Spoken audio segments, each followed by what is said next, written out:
Good evening and welcome to the October 5th, 2020 regular meeting of the Mayor and Council.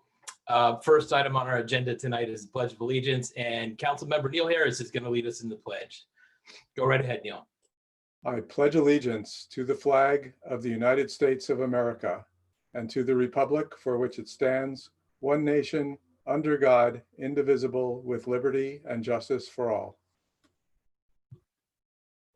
Thank you very much, Neil. For reflection tonight, I actually have a few items that I wanted to talk about briefly. As you know, as everyone knows, the President of the United States, the First Lady, and a number of senior leaders and White House staff have been diagnosed with the novel coronavirus.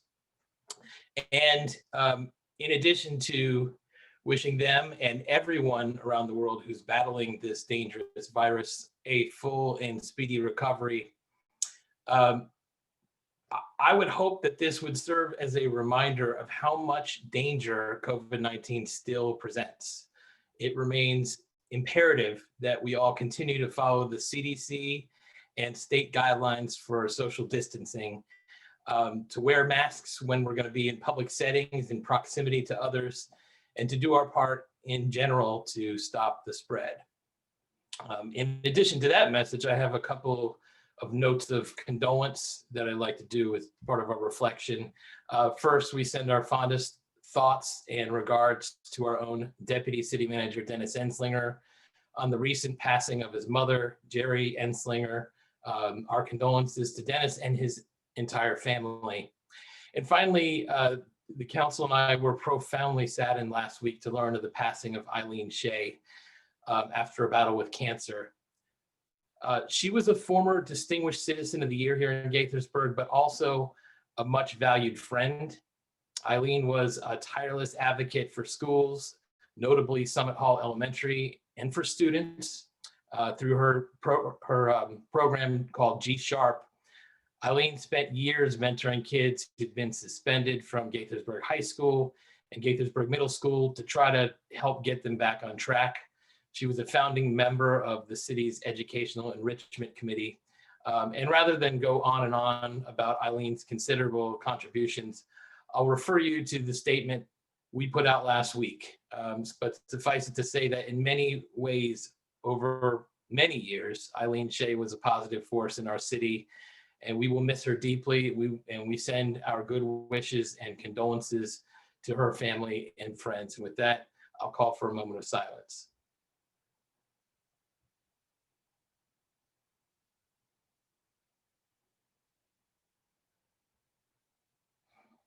Thank you all very much. Next, we have approval of minutes. And tonight we have two sets of minutes before us. The first is the work session held on August 10th, 2020. What is the pleasure of the council? Mike, go ahead. I'll move approval of the minutes from the work session of August 10th. Okay, Rob? Second that, Mr. Mayor. Okay, we will call the roll. All those in favor say aye. Any opposed say nay. Councilmember Harris? Aye. Councilmember Sesma? Aye. Councilmember Sales? Aye. Councilmember Spiegel? Aye. And Councilmember Wu. Aye. Okay, that carries unanimously. And next we have the minutes from the work session on Monday, September 14th. What is the pleasure of the council? Lori Ann, go ahead. Mayor, I'd like to move the approval for the work session minutes from September 14th. Okay, do we have a second? Neil, go ahead. Second. Okay, same thing. I'll call the roll. Councilmember Harris, Aye. Councilmember Sesma, Aye. Councilmember Sales, Aye. Councilmember Spiegel, Aye. and Councilmember Wu. Aye. That carries unanimously.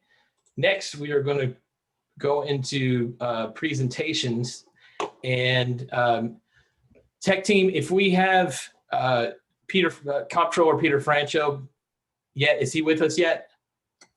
Can you hear me?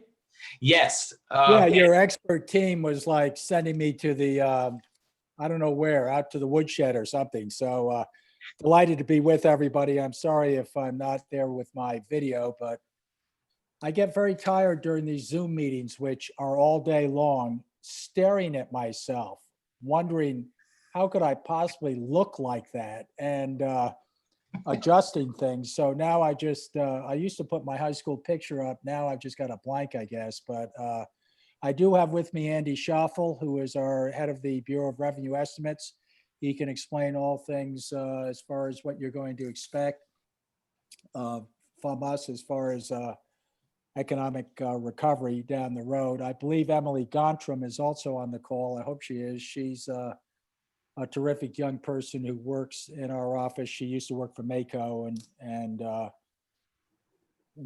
here we are back. Well, Peter, before I let you get too far down the road, let me just introduce what we're doing here, because I haven't even introduced it yet. We just brought you up, and I had to- Okay, sorry about that. I jumped the shark here, but thank you. Go ahead. You're welcome.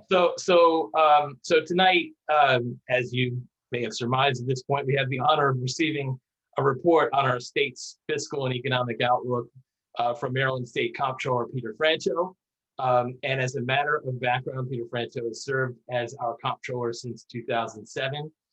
For those of you who may be viewing this and wonder what the role of comptroller is, our comptroller is our state's chief financial officer, the collector of revenue for state programs, the provider of IT services for most state agencies, the regulator of alcohol, tobacco, and motor fuel industries, and also a member of many state boards and commissions, including the Board of Public Works. And we thank you, Peter, for being with us, and for Andrew Schaffel for being with us as well. And now, please take it away. Yes, and I'm also a big fan of Mayor Judd Ashman. I think he's one of the best mayors in the entire state of Maryland. And Judd, I'm sorry I missed lunch in April, but it was right around the start of COVID. And I look forward at some point getting together with you. I have been holding it against you for a little bit, but I know I'll you see if had. I can forgive you. Yeah, I know you hold grudges against me, but that's okay. And No, we appreciate you. We appreciate you very well, much. thank you. And I also want to give a shout out to my dear friend Ryan Spiegel for his recently completed stint as Maryland Municipal League president. What an honor that was, Ryan. Thank you for that. Thank you, Mr. Comptroller, and for your support. So let me just comment briefly, and then we'll have Andy Schaffel give you whatever information you need as far as Gaithersburg. I'm particularly interested in getting brought up to date on the, I think it's the Lake Forest Mall, which I would like to be helpful and supportive of where I can. I think we voted some money a year or so ago at the Board of Public Works for the Gaithersburg Police Station. And I'm particularly interested in something called a micro grant program that you have or had, and I'd be a emergency micro grant program to your small businesses. That is exactly what I'm asking Governor Hogan to do. Why am I asking him to do it? Well, on June 30th, the last day of the fiscal year, the previous fiscal year, we found $585.6 million unallocated dollars in our fund balance. It was called a positive fund balance. Did it have anything to do with surplus or good economic activity? No, nothing. It was strictly made up largely by the first stimulus plan by the feds, which is proven to be very successful, which is now over, kaput, finished. It's not there anymore. Hopefully, phase 2 will happen. But anyway, we ended up on June 30th with 585.8 million actually. And I have urged the governor to take that immediately and turn it into an emergency micro grant program for the state of Maryland. Why am I doing that? I'm doing that because I think the key word here is survival right now. I mean, tens of thousands of small businesses in Maryland are closing their doors permanently as we speak. We have $1.2 billion in our rainy day fund. I think you should take 500 million also from that. Why do I say that? These small businesses on Main Street are loyal to the state of Maryland. They have been around for decades in many instances. They pay taxes. They don't ask for very much from government. They're incredibly loyal to our communities by philanthropically supporting Little League teams and things like that. And they're all around good citizens. And here we are in an era when we offered, let's see, Amazon, I think it was $8.5 billion as a incentive to come and locate in Maryland, their East Coast headquarters. We lost that competition, but $8.5 billion was offered in infrastructure improvements by the state of Maryland to Amazon. What have we offered to small businesses? Other than your emergency micro grant program, almost nothing. Almost nothing. Oh, we did offer them a lot of rhetoric, which is we love you. We love small businesses. They're the backbone of the state's economy. They're the heart and soul of Maryland's economic strength. But do we give them any real support as far as action? No, almost nothing. The feds came in with $2.2 trillion. How much is that?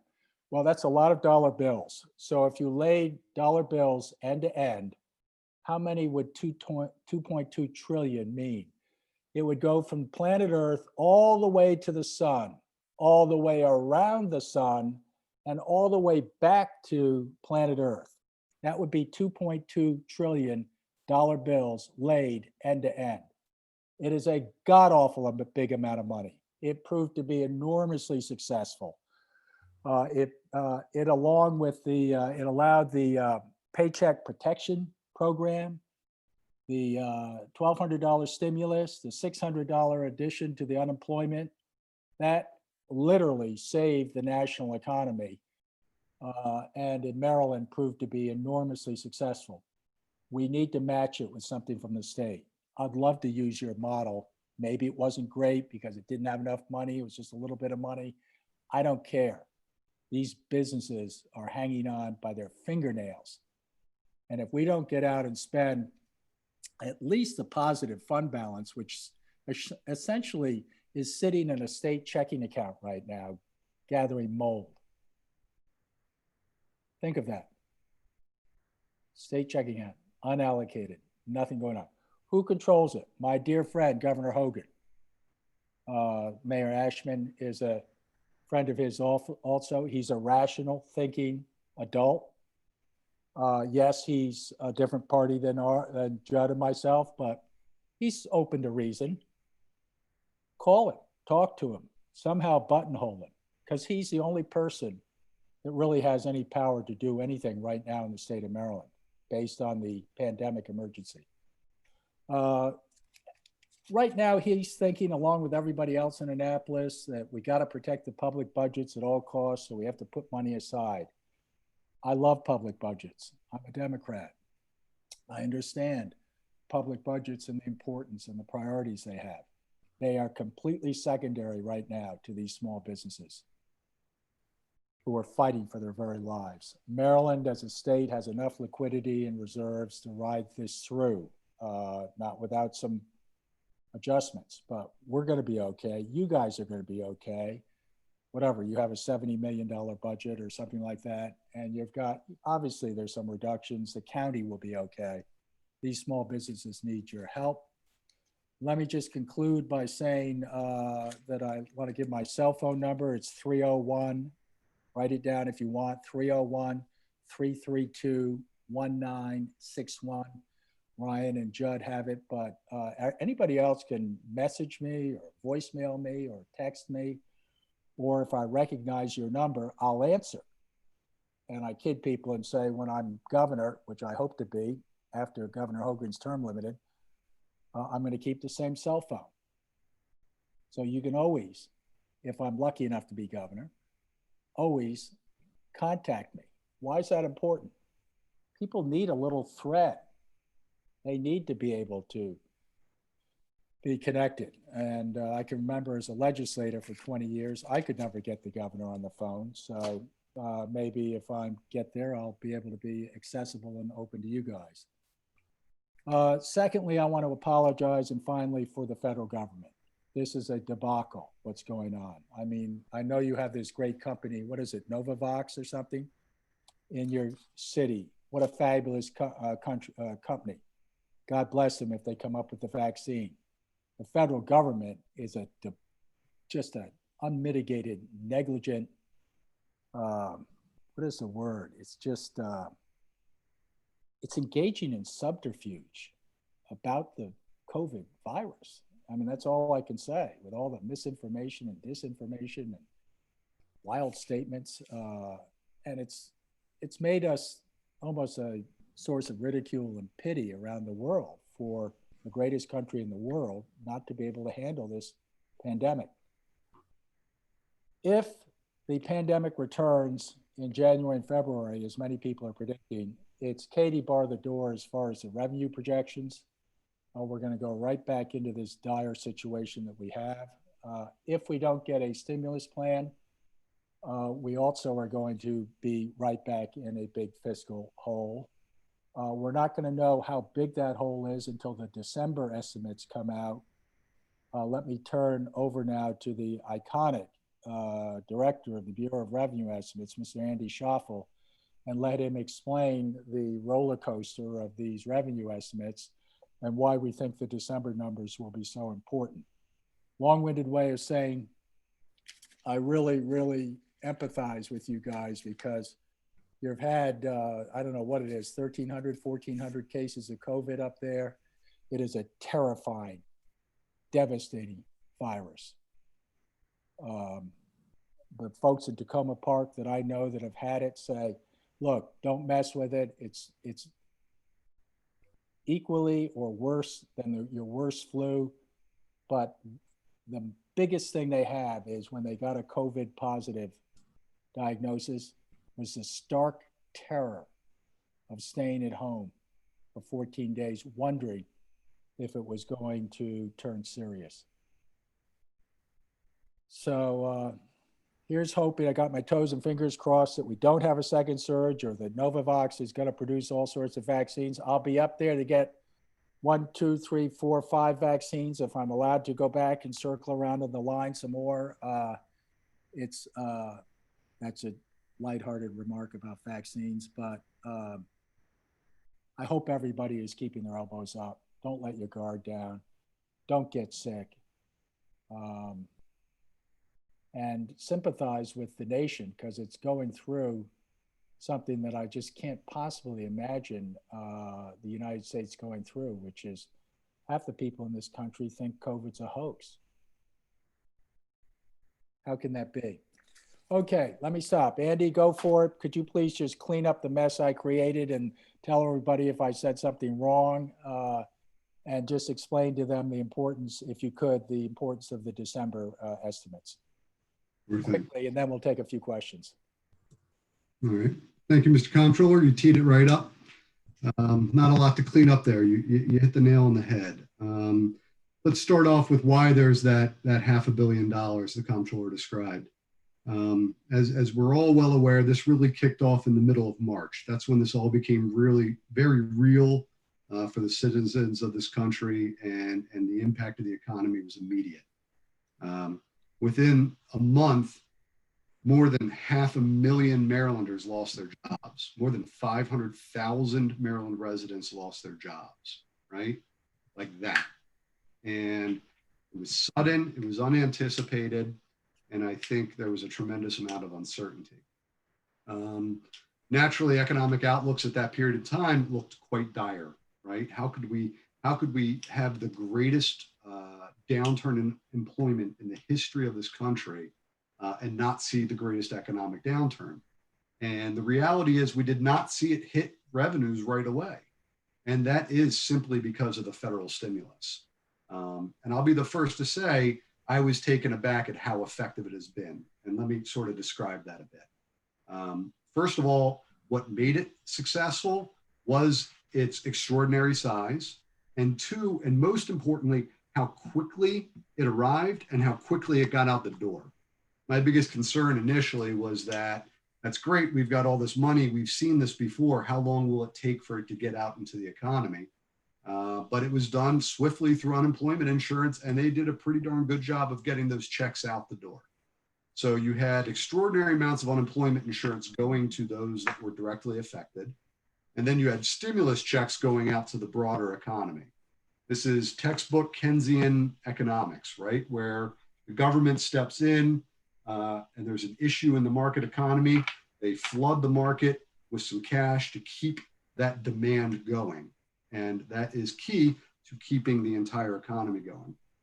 And what happened there was that it kept the contraction contained to those directly affected industries, right? This COVID impact so far has bifurcated the economy. It is impacting your service level workers and those industries, and it's almost remained completely intact in those narrow areas. This again is also unprecedented. We've never seen something like this where it hasn't spread. And what that means, though, is that those that are most impacted, again, those service line industries, tend also to be our lower paying industries. Okay. So one, that's something for everybody to be thinking about from the public policy perspective, right? We know that our service level workers have a harder time sustaining impacts like this and then further along bouncing back. And that is very important too. It's fine that we're giving jobless benefits and, maybe you can sustain your grocery list and whatnot. But the more time you spend out of work, that is lost time in your employment where you're learning skills and you're boosting your future employment abilities. So there is a much more significant impact than just the initial loss of jobs. And I always like to make sure that I pronounce that because that is very, very key. We don't want these folks to be unemployed for too long. But the other key is it hasn't spread. There's been no contagion to this point, right? It hasn't rolled out into the higher paying service industries or really even into manufacturing and some of the hard industries. It's really stayed contained to this point, and that's what these newest estimates reflected. They reflected this more positive view of the point in time, as well as a continued employment recovery. We've put out some guidance prior that had significant declines and a much longer tenure of this recession, and then the subsequent growth where we come back. Some of those scenarios put a rebound out 3 to 4 years. Those scenarios are not off the table, okay?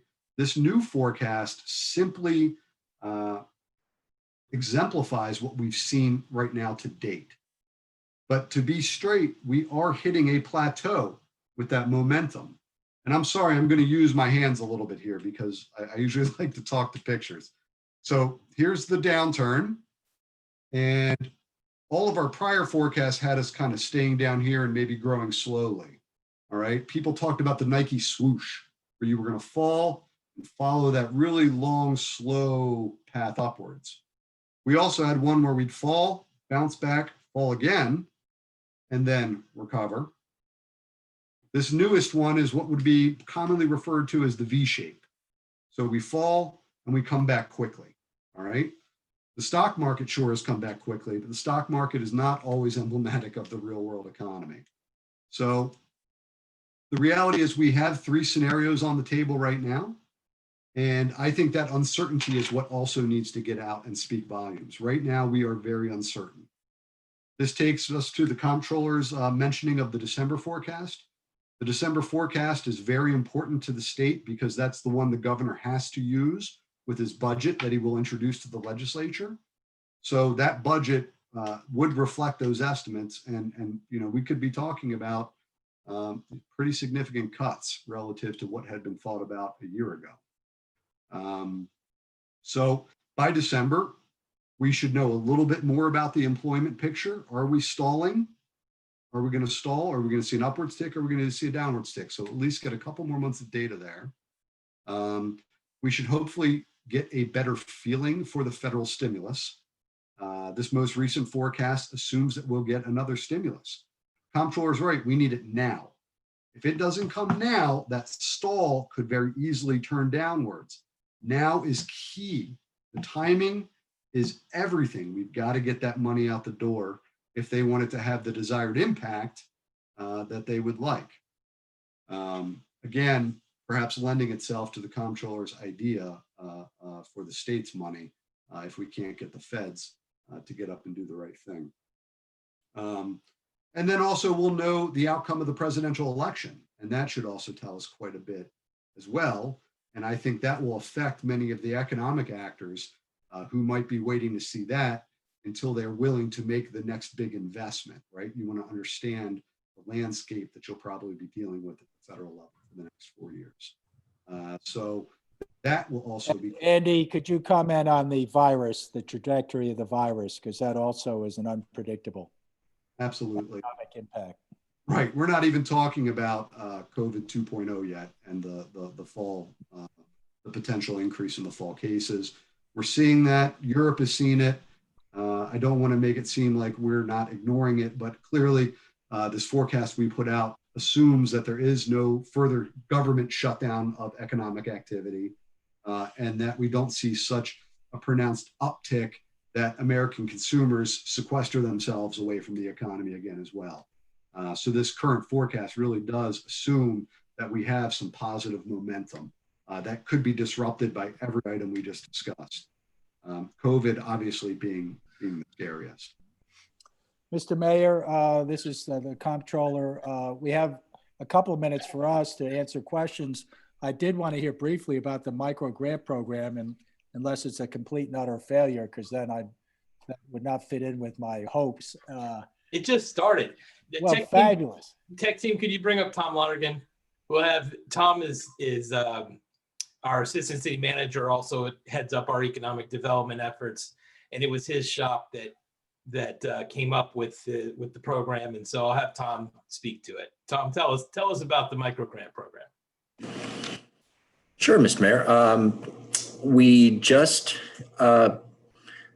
it went live last Monday. Using the additional CDBG allocation we'd gotten through the CARES Act, with the support of the mayor and council, we did set aside $100,000 of our additional allocation to support micro businesses that are earning at or below a certain income level. And those incomes can be found, they're standardized. You can find those on the city's economic development website, growgaithersburg.com. The intent is to provide grants of up to $5,000 for micro businesses, like you'd said, businesses employing 5 or fewer people that have been impacted by, economically impacted by the virus. It will be losses incurred during the second quarter of this year are what we're looking for our micro grant program. Depending on demand, that could be extended to Q3 or Q4. So that's a summary of what we are planning to do. But like I said, it's only been open for 7 days now. We have received a couple of applications, and we are working with several partners to help get the word out to the community. Okay, Tom, I'm not very good with figures. This is a comptroller again. Say you had $585 million and you divided that by, what's your amount of a grant? 5,000 maximum? How many Yes. of those could we give out statewide, ballpark? Mr. Schaffel, maybe you can help me out, but Give me a minute. Yeah. but that's Can't do math exactly, without Excel anymore. well, how many? 117,000. Yeah, okay. Thank you, Now, Ryan. 5,000 doesn't sound like very much, but it is a message from the state of Maryland that we are loyal to you, just like you've been loyal to us. And I believe it would have an enormous impact on the, we could double it, have less, or et cetera. And I'm not even suggesting that there be a complicated grant program, just an we know who you are. Almost every community knows who the, deserving recipients are. And just like you guys are opening up your checkbook, I'd like to see the state do it. I keep telling Governor Hogan, why don't you just take down the big, not the little one, the big checkbook, the one that's got dust on it, and just walk up and down these main streets with people like Tom, who just spoke, and he'll point the business out. Go in and write them a check from the people of Maryland. I mean, I just can't, if you guys could, or had any interest in sending a respectful letter, because I really do have a positive relationship with Governor Hogan, and say, could you please, could you please look at this again? And give them the new revenue estimates from me, even though we have them all, kept qualified with all these caveats. But I think the governor has a warm spot in his heart for Gaithersburg because of Mayor Ashman. And if you guys could write him a letter, if you cared to, and say, could you please do a bigger version of what we're already doing in Gaithersburg? I would appreciate it. And then quickly on Lake Forest Mall, is that off for a year, or do you need help on that? Or what's the, I know that's a little controversial, but what is the situation there?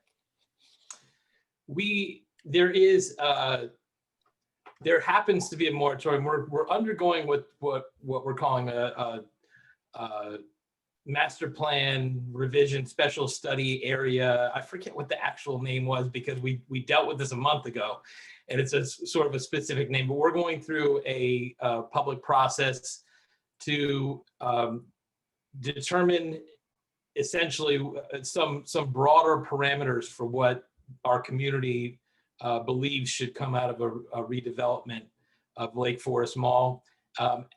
As you know, I'm sure, Mr. Comptroller, Lake Forest is a very complicated situation because it looks like it's one property, but there are 5 property owners, and nobody can do anything without the permission of the others. And at this point, there's not one party that has control over the entire thing. And so as of now, this exercise is purely theoretical, but there is a party that's trying to assemble all the properties, and we wish them luck. And if they end up doing it, then they'll be working with us, and if it's somebody else, then they'll end up working with us. But at least at the end of this process, they'll have a sense of what the general vision is from the city and what they're getting themselves into. Well, excellent. Keep me in the loop. If I can be helpful to Gaithersburg, I would like to be. I have tremendous optimism as far as Maryland, because I think once we get through the virus, we're going to have an economic recovery, a true stable one. And I believe that Montgomery County is going to benefit greatly from a new reinvention of the state. And I can go into that sometime down the road. I'd love to come back maybe, in 6 months and just brief you guys on what I'm thinking about for new Maryland, a reimagined Maryland, a Maryland where you have people knocking on your door saying, we have some really interesting ideas about what to do with that mall. I'm serious. And bringing people to Maryland to implement that, young people, these incredibly mobile, entrepreneurial folks that live all over the country, they don't need to live in California anymore. They can live in Maryland, work remotely. So better days are ahead. If there are a couple of quick questions from anyone else on subjects we didn't cover, we're happy to help out. I think Emily Gontram is going to post her contact information, and I've given you my cell phone. It's once again 301-332-1961, so you can always get hold of me. Thank you, Mr. Comptroller. Anybody have any questions they want to get in before these guys have to go on to their next event? Yeah, we're really respecting your time, frankly. And thank you. You guys have been generous. Go ahead. Councilmember Wu, go right ahead. Thanks. I'll take this opportunity. First question I'm going to ask Mr. Comptroller and Andrew. Thank you. Did Ryan put you up to that reimagine aspect? Because he's actually trademarked that word. Has he? No, I swear to God, I'm not. Imitation is the best form of flattery. And I like Ryan, but no, I'm not stealing that from him. I wish I. Well, he and I are definitely going to work together if he's using that term. You're welcome to use it, Peter. Oh, thank you. Thank you very much for the information today. And I just have 2 serious questions now. Sure. One is, we've kind of been hearing a lot of information all over the place on this upcoming potential stimulus package. Are you guys hearing anything through your channels as to the who, what, when, where, why, and if it's coming? Because I think that would probably factor into your projections going forward. Well, I'm very hopeful that something will come sooner rather than later, but I'm a little skeptical of the daily reports of the project is back in discussion, because I think it's getting really, really tight right now as far as the election date. So I kind of ping pong back and forth between pessimism and optimism. I hope it happens. I think probably it won't, because each party right now has, my party thinks it's not in their interest to get one other than what they've offered. And the other side is saying, we're not interested in talking to you about your proposal. So I think it's, unfortunately, something may come of it because of the absurd situation that the president represents right now. And maybe people in his party will get scared enough to say, boy, we better go back and say yes to the Democrats just to get something. Because otherwise we're all going to hell in a handbasket.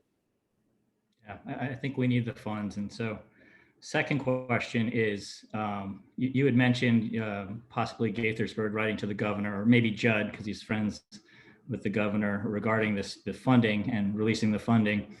Would you commit to direct allocations to the city? Because I happen to know a great program the city of Gaithersburg has, that if we were to have a direct access to an allocation, we'd be more effective than perhaps the state at allocating those funds and getting them out to the Main Street businesses. Yes, no, it's exactly. And, I was kidding about taking the big checkbook and walking around town. But, you and the county development people, frankly, down in my home area, down around where Silver Spring is, the Montgomery development people are, and the chamber, everybody knows who I'm talking about. These are longtime mainstays of Main Street who are hanging on by their fingernails. So yeah, no, I would love to see part of it. I haven't really gotten down in the weeds and said this is how it should be allocated, but I think Andy put his finger on it when the success of the federal stimulus came about because it actually got money out to people. It wasn't perfect. I'm sure there was some abuses, some wrong people got it.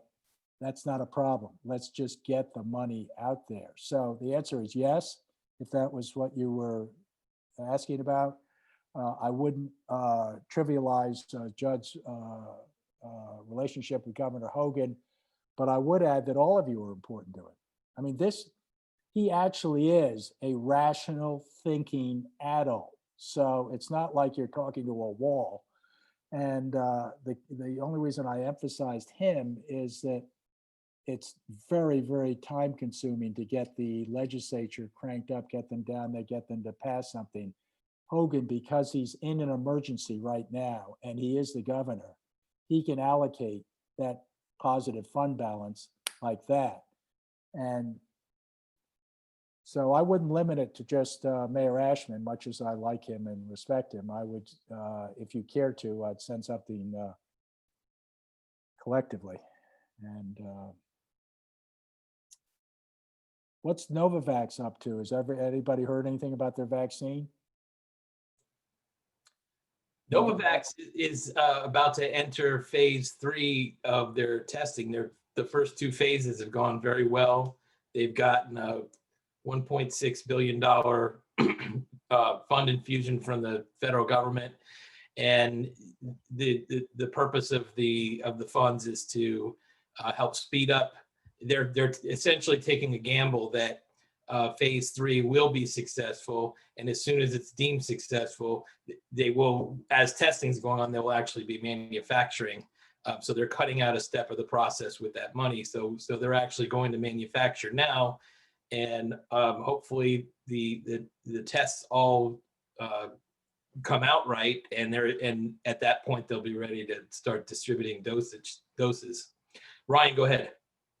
Thank you, Mr. Mayor. Thanks again, Mr. Comptroller, for all your support and friendship to the city and to us as its officials. I wanted to piggyback on the Novavax comment because it's not just one company that is one of the leaders in the vaccine trials that's located in Gaithersburg. We actually have several. We're very proud of this fact. It's Novavax, Emergent Biosolutions, AstraZeneca, Altimmune. There may even be others in our biotech corridor here in Gaithersburg. All of them are on the leading edge of developing vaccines, so we wish them all well. And I just wanted to say thank you for all your efforts to support, in particular, restaurants and small craft brewery and winery operations over the years. I know there's been a lot of back and forth with the legislature about what authority the comptroller's office should have over this, but you've been a real champion in this regard. Unfortunately, Gaithersburg just lost one of our new breweries, Brawling Bear. They announced that they were forced to close. So we're feeling the sting of the economic impact right now. And we try to do what we can at the local level to support these kinds of businesses. And I just want to say thank you for what you're doing. And if you have any recommendations or ideas of what we can do to help on that front, let us know. No, but if my candidate that I'm supporting for president, of course, I've already announced to everybody, any functioning adult I'm fine with. But let's assume Joe Biden wins. Let's turn Lake Forest Mall into a life science manufacturing facility for medicines and drugs worldwide, globally, paid for by the federal government. An enormous cooperative, collaborative, well-financed by the federal government, all the support you can get from the city, and turn it into a manufacturing center. It's a big space, and think about it, because what was that again? Reimagine, Ryan. We can reimagine things, and I am completely confident that life sciences, Gaithersburg, and your whole region will have a resurgence once we get a little bit of stability. But let me, with that, let you get back to doing something useful. And thank you again for letting us swing by. Emily Gontram, I hope, is posting her contact information if anybody needs any follow-up to this. And Andy Schaffel, of course, is available if you have any questions about your revenues that we're collecting on your behalf. Perhaps we can always, find out what the situation is and give you an up-to-date report. Thank you very much, Mr. Comptroller and Andy Schaffel and Emily Gontram. We appreciate you all for being here and sharing this update. It's an honor to have you, and we'll be in touch soon. Hey, you guys mentioned craft beer. Judd, you mentioned that, one of my favorite sectors in the state. I am committed that once again, if I'm lucky enough to be governor, I'm going to go out on the western border of the state with many, many cases of Maryland craft cold beer. And I'm going to ask millennials from all over the country to come and visit. And if they come through, I'll give them a case of our wonderful beer, and they'll get a chance to see the state and find out what a wonderful place it is to live and work and play and raise a family, start a business, retire, etc. But I have to give them a little bit of a magnet in order to get some of these guys here. And they love craft beer. Okay, I'm through wasting your time. Thank you all very much. I'm very grateful for the honor and privilege of being your comptroller, and definitely call me if I can be helpful. Thank you. Thank you. We will be in Thank you. touch. Thank you. Bye-bye. Okay, next item on our agenda is public comments, and tech team, if you can play your instructional video, that'd be great.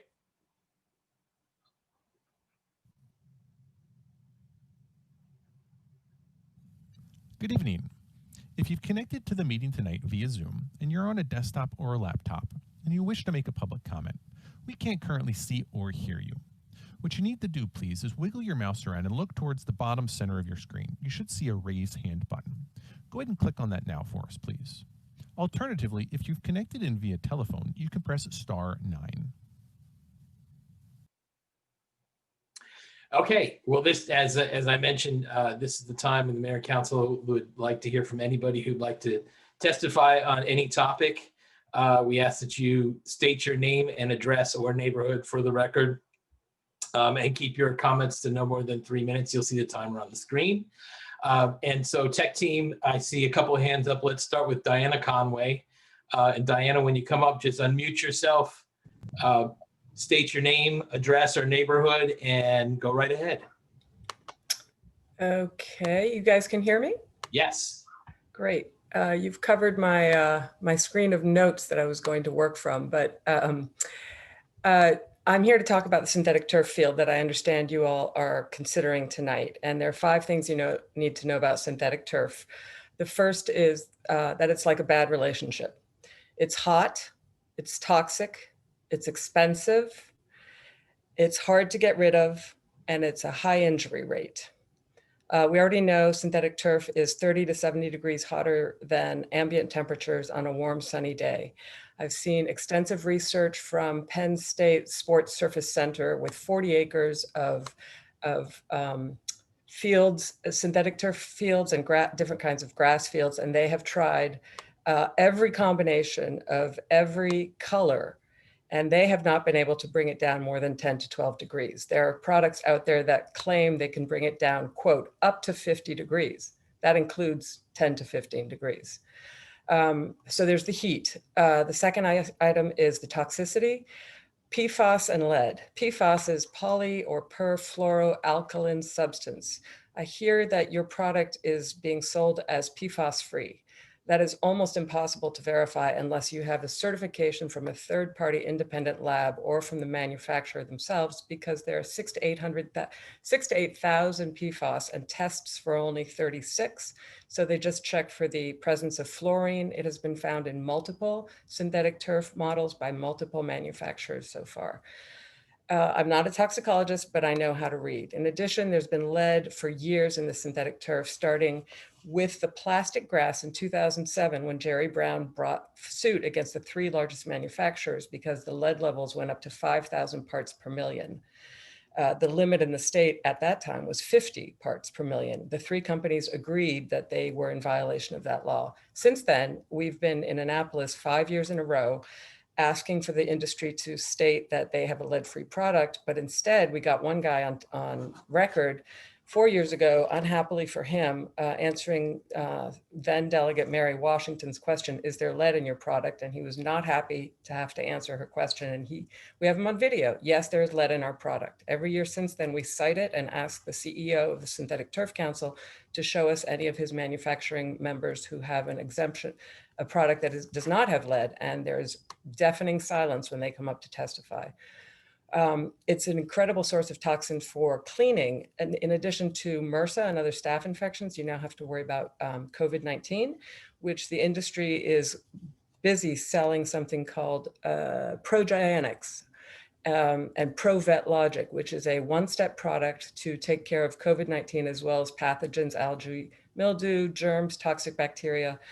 Diana, thank you. We're at time. I think we've. So Go ahead. You got one more sentence. Go ahead. I guess, Diana, I guess we cut her off. I think we understood the point she's trying to make. Sorry about that, but we did get up to the 3 minutes. Tech team, if you could bring up Lynn Nash, that'd be great.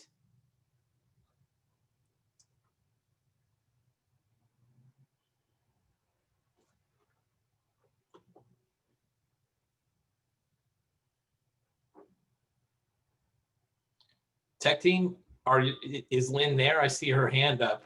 She's been enabled to speak, but she hasn't unmuted herself yet. Lynn, please unmute yourself. Sorry. My name is Lynn Nash. I'm a resident of the East Side and a member of East Gaithersburg United and Save Kelly Park. It's important for you to know that we are not just a one-issue group. We're concerned homeowners and taxpayers who vote. Tonight, 3 quick issues. First, I want to congratulate Officer Scarf on his retirement and publicly thank him for everything he did to protect our community, but more importantly, for listening to us. His baton has been turned over to Sergeant Lester Rice.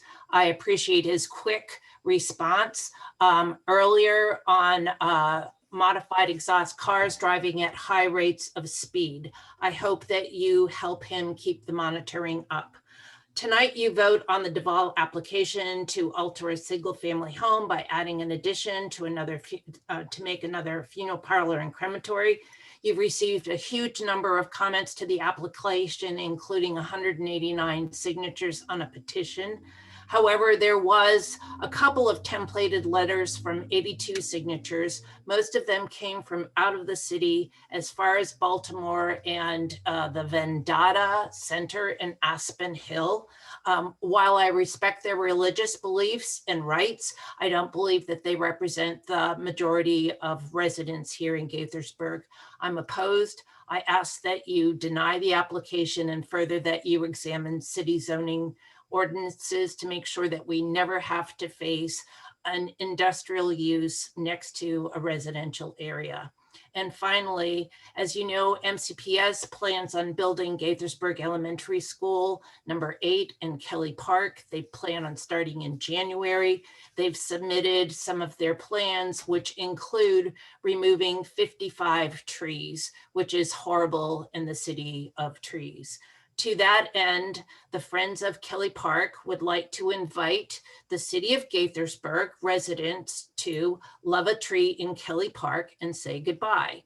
We're inviting people to adopt one of the 55 trees. The event is going to be the 18th of October, starting at 11 o'clock. We're going to use RSVPs to keep the groups timed and socially distant and safe. We will have no more than 50 on site at any time. We'll have materials for people to use to write a love letter or a drawing to their tree.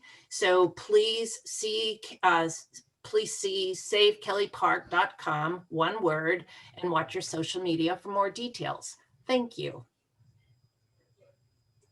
Thank you, Lynn. I'll actually, if there are any others who'd like to speak, please use the raise hand function. Or if you're on the phone, I think it's *9 as was explained.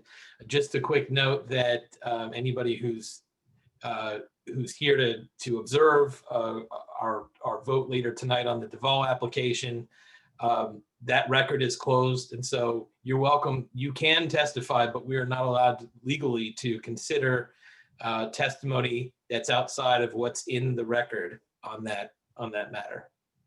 Do we have anybody else who'd like to speak tonight? I see Diana's hand is up, but we don't call people up twice. Everyone gets one chance to speak. And if anybody wants to send anything in writing, we will consider it just like oral testimony. So going once and going twice, and I do not see any more speakers, so we will come back and we will move on to from the mayor and council, and we will start with Council Member Wu. Thank you, Mr. Mayor. No comment tonight. Okay, then we will move on to Councilmember Sesma. Thank you, Mr. Mayor. I just want to remind everybody we're in the middle of Hispanic Heritage Month. It's a great celebration, recognizes all of those individuals whose origin is from a Hispanic or Latino country, and the enormous contributions of Hispanic and Latinx citizens to the United States, to our culture, to our science, to our society. So please keep that in mind and why we celebrate that. I just want to remind everybody that the census is still open. You still have an opportunity, if you haven't responded yet, Census 2020, to participate in the census, stand up and be counted. Everybody counts in Gaithersburg, and we want to maximize and optimize our count from Gaithersburg. And if you know people in the county and in the state who haven't done that yet, please ask them to do that. And if you know people anywhere in the United States who haven't responded yet, please ask them to do that. I missed the opening and ribbon cutting at Discovery Park. I was away for the week, but I just want to congratulate staff and the residents and welcome the residents to use our newest park in the Quinch Orchard Park neighborhood next to, in between that and AstraZeneca. It's a new park. It's called Discovery Park. It's kind of a combination of a nature center and some small playgrounds and everything else. So take a look at that park. It's a great addition to our park system. And then also, some people have been waiting a long time. We've been seeing the orange cones on this pedestrian and bike path that parallels Quince Orchard Road that now connects, provides a pedestrian bike connection from Great Seneca Highway all the way to Clopper and around NIST. That is finally open, and I see people using it, riding on it and running on it. So please take a look at that. And then finally, again, a reminder about COVID-19, the novel coronavirus, whatever you want to call it. It is dangerous. It's still there. It's killed 210,000 plus Americans in the United States. There are over 6 million, well over 6 million cases across the United States. And those numbers are rising again, particularly in the Midwest, but even in Maryland, the numbers are going back up. This virus isn't going away. The best way we can protect ourselves is to follow the advice of the CDC, wear a mask whenever you can, social distance. If you don't feel well, stay home, wash your hands regularly, and be aware of anybody who might be infected and could spread the virus to you. The biggest problem is for families to intergenerational families, all living in one house or one home. There are vulnerable populations, vulnerable demographics within the population. If you are a person with a chronic disease or health condition, diabetes, heart disease, if you're immunocompromised because of treatment for cancer or transplant, you're very vulnerable. And the mortality rates for people in those demographics is particularly high. It's also particularly high for individuals from the minority populations in Gaithersburg, African American and Latino. So keep that in mind. Take care of yourself. If you wear a mask, you're protecting your friends and neighbors and your family and yourself. It's not a political statement. It's wise behavior. That's all I have for tonight. Thank you. Okay, thanks, Mike. We'll go to Ryan. Thank you, Mr. Mayor. Good evening, everyone. Just piggybacking off of what Mike said in talking about healthcare and being preventative and smart. Remember that this is also the season for flu shots. And, medical experts are concerned that there could be a sort of perfect storm of continuing to deal with the response to COVID-19 and also having to deal with flu season. So please make arrangements to get flu shots. A lot of places these days offer them for free or very, very cheap. My family got our flu shots this past week. It's quick, it's easy, and obviously you have to do it in the world of social distancing, but there are ways to do it safely, and want to just make sure we encourage everybody to get their flu shots early this season so that everyone is protected, at least from the flu for now. And echo what Mike said about the census as well. This might be a little confusing for folks who've been following the news about it. There had been a lot of announcements that the federal census count was going to end on September 30th. There was a lawsuit, and a federal judge ordered that the count continue to the end of October. So the count is going on, whatever else you may have heard before. So please take the time, if you haven't already, make sure you get counted. It means real dollars for our community, for every person that's counted, which means real dollars that we lose for every person that we miss. The count is safe. The information is anonymized. We count every person regardless of their status. and we do not use that information for any other purposes. It is protected by law. And of course, it also impacts the representation that we have in our state legislature and in our Congress. So please make sure to reach out to friends and family and encourage them to get counted before the end of October. Also want to again remind everybody that we're in the middle of election season. Please make sure that if you have applied for an absentee ballot or a mail-in ballot, that it gets to you in a timely fashion. If you don't get it within the next week or so, I would strongly recommend you reach out to the Montgomery County Board of Elections and follow up to make sure that you get your mail-in ballot in a timely fashion. You can mail it back, but you can also, to make sure that it arrives in time, we have lots of convenient secure drop boxes all over the county, including multiple locations in the city of Gaithersburg to drop your sealed and completed mail-in ballot. And so I would encourage folks to use those as well. There will be in-person voting on election day as well. For folks who want to do that, just make sure to be safe, wear a mask, and follow the protocols. But whatever you do, make sure that you follow up, have a plan, and ensure that your vote is cast by election day and counted. There are a number of other items down toward the bottom of the ballot, in addition to the presidential election, which seems to be getting a lot of the focus. So please make sure you do your research about judicial elections, about various state constitutional amendments, county charter amendments, and other initiatives. There's information that can be gleaned out there from multiple sources. However you choose to vote on those different items, just make sure you do your research, have your plan, and ensure that your ballot is appropriately logged and counted. Finally, last week, I attended a number of committee meetings virtually of the State Maryland Municipal League in preparation for the virtual fall conference, which is coming up this Thursday and Friday. Looking forward to the conference. I know a number of my colleagues here are going to be participating as well. And in the wake of a successful summer virtual annual conference, we are optimistic that this is going to be a good educational opportunity and a good opportunity for networking, albeit virtually. And we will report back to you all how the fall conference went after it's over. That's all I've got this evening. Thank you. Thank you, Ryan. We'll go to Lorianne. Thank you, Mayor. Good evening, everyone. I'll keep my updates brief.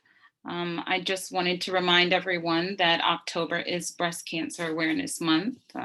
As the mayor mentioned during his opening remarks, we've lost quite a few people this year to cancer, and just want to remind everyone to schedule your mammogram and other recommended cancer screenings. And I'm looking forward to joining the Rotary Club of Washington Global Montgomery Satellite Campus on October 17th for a walk. My colleagues are welcome to join me.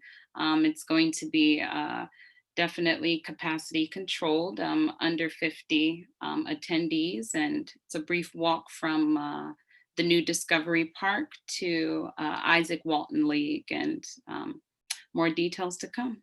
That's all I have this evening. Thank you, Lorianne. We'll go to Neil. All right, so a couple of quick things. First of all, Wednesday is Walk Maryland Day, sponsored by the Maryland Department of Transportation. One of the things that the Walk Maryland Day is encouraging is taking advantage of the outdoor hiking trails, which we all are cooped up during COVID, so it's great to get out. Personally, I've been making great use of the Muddy Branch Trail, which runs between Lakelands and Washingtonian Woods. But there are many trails in nature that you can take advantage of here in Gaithersburg or very nearby, including the state park at Seneca Creek State Park. And again, being cooped up, we all could use some company. I highly recommend adopting a puppy. So I'd like to introduce everybody to Rosie here, who is 10 weeks old and came through Forever Changed Animal Rescue. I also recommend going through a rescue because we don't allow sales of dogs and cats in pet stores in Maryland anymore. And it's a great blessing to take on an animal that needs a home. And she's sweet as can be. I don't sleep much, but I'm sure that'll get better. Anyway, highly recommended. And, you know, as the Peanuts used to say, happiness is a warm puppy. That's it. Thanks. Thank you, Neil, and congratulations on your new addition. And thanks to all council members for all of your remarks. I will note that next week, our work session on Monday, October 12th is on the economic impact of the pandemic on the city and potential response strategy. So please join us for that. And the next regular session of the Mayor and Council will be on Monday, October 19th. Next item on our agenda is from the city manager, and I will hand it over to Tanisha. Thank you, Mayor. Appreciate that. I just have a few announcements that I'd like to make. First is October is also Recovery Month. And in October, we would typically have a picnic and graduation ceremony for our Wells Robertson House residents. Of course, we weren't able to do that, but we compiled a video instead with testimonials and messages from the graduates and also our very own Mayor Ashman. And I got to make a brief cameo appearance as well. So please visit our website and YouTube page to take a look at that, and congratulations to the graduates. I want to also mention, we had a lot of discussion earlier and announcements about the census and encouraging everyone to be counted. And now we have until October 31st to do that. Along those lines, our very own Community Services Program Coordinator, Lauren Sukal, was named a Maryland Census Champion as she was recognized for the work she's done as the MML representative to the state's Complete Count Committee. She has also done amazing work on the City of Gaithersburg and the Up County Regional Census Committees as well. So congratulations to Lauren. I want to also point out that the Kentlands Mansion was recognized recently by the Montgomery Magazine as the Reader's Choice Best Wedding and Event Venue. And I know it's difficult to think about having a wedding celebration, but you should be encouraged that we have a safe package, a small wedding package available for those who are still looking for locations to tie the knot. You can still do that at the Kentlands Mansion, observing our protocols, of course. Along the lines of Parks and Recreation, the skate park was announced that it will remain open through the end of November. It would normally close sooner than that. And the Aquatic Center is also now open for lap swim and water exercise. And our safety protocols are in place for all of those activities. Our very own John Schlichting in planning has become a YouTube star. So you can check out his video on the brand new project page that is now up for the master plan map designation amendment process for the Lakelands Mall. So we encourage you to go out, check out the webpage. There's a lot of information out there, information on how you can participate as a resident in this process, and then you can ask for John's autograph at a later time. He did a great job with his videos. The permit and inspection staff are continuing to work with restaurants on their outdoor dining safety as they add heaters outside into tents while the weather turns cooler. We want, for those of us who are in a position to continue to help and dine outside and purchase takeout, we want to support our local restaurants as much as we can. And so we thank the staff for their work there. I want to remind everyone that there continues to be free COVID-19 testing at Lake Forest Mall. It is one of the county's most popular sites, and they are looking at ways to expand service at that particular site and maybe at another location in Gaithersburg. So more to come on that. But for now, please note that the testing still continues at Lake Forest Mall. And then I want to also piggyback on the election information that if you have your ballot, you can return it to any drop box in the county. Of course, there are several sites in Gaithersburg, but you can do that ASAP. And they are really encouraging everyone to return those ballots as soon as possible. The absentee ballots can begin to be counted as early as tomorrow, I believe. And to give you some context for the magnitude, I believe last year there were 65,000, or maybe it was the primary, 65,000 absentee ballot requests, applications filed. There were over 300,000 this time around. So lots of absentee ballots as people try to be safe and vote. And so we want to encourage you to use the drop boxes. You don't have to go to the post office. They're under security and surveillance at all times. And so it is a safe way all the way around for you to vote. And that is all I have this evening, Mr. Mayor. Thank you, Tanisha. Great set of updates. I'm going to immediately ask for John Schlichting's autograph next time I see him. That makes me very happy. Next, we have our economic development update. Tech team, if you could bring up Tom Lonergan. Go ahead, Tom.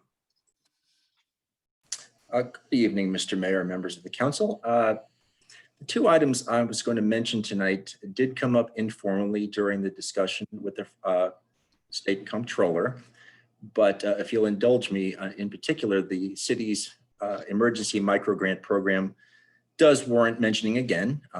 Thrilled, of course, that word about our program has made its way up to the highest level of state government, highest levels. But we certainly want that word now to trickle down to our smallest business owners here in Gaithersburg. So in short, we're now accepting those applications. The program does provide up to $5,000 of direct financial assistance to income eligible for-profit businesses employing 5 or fewer people that have experienced a reduction in revenue as a result of the current public health emergency.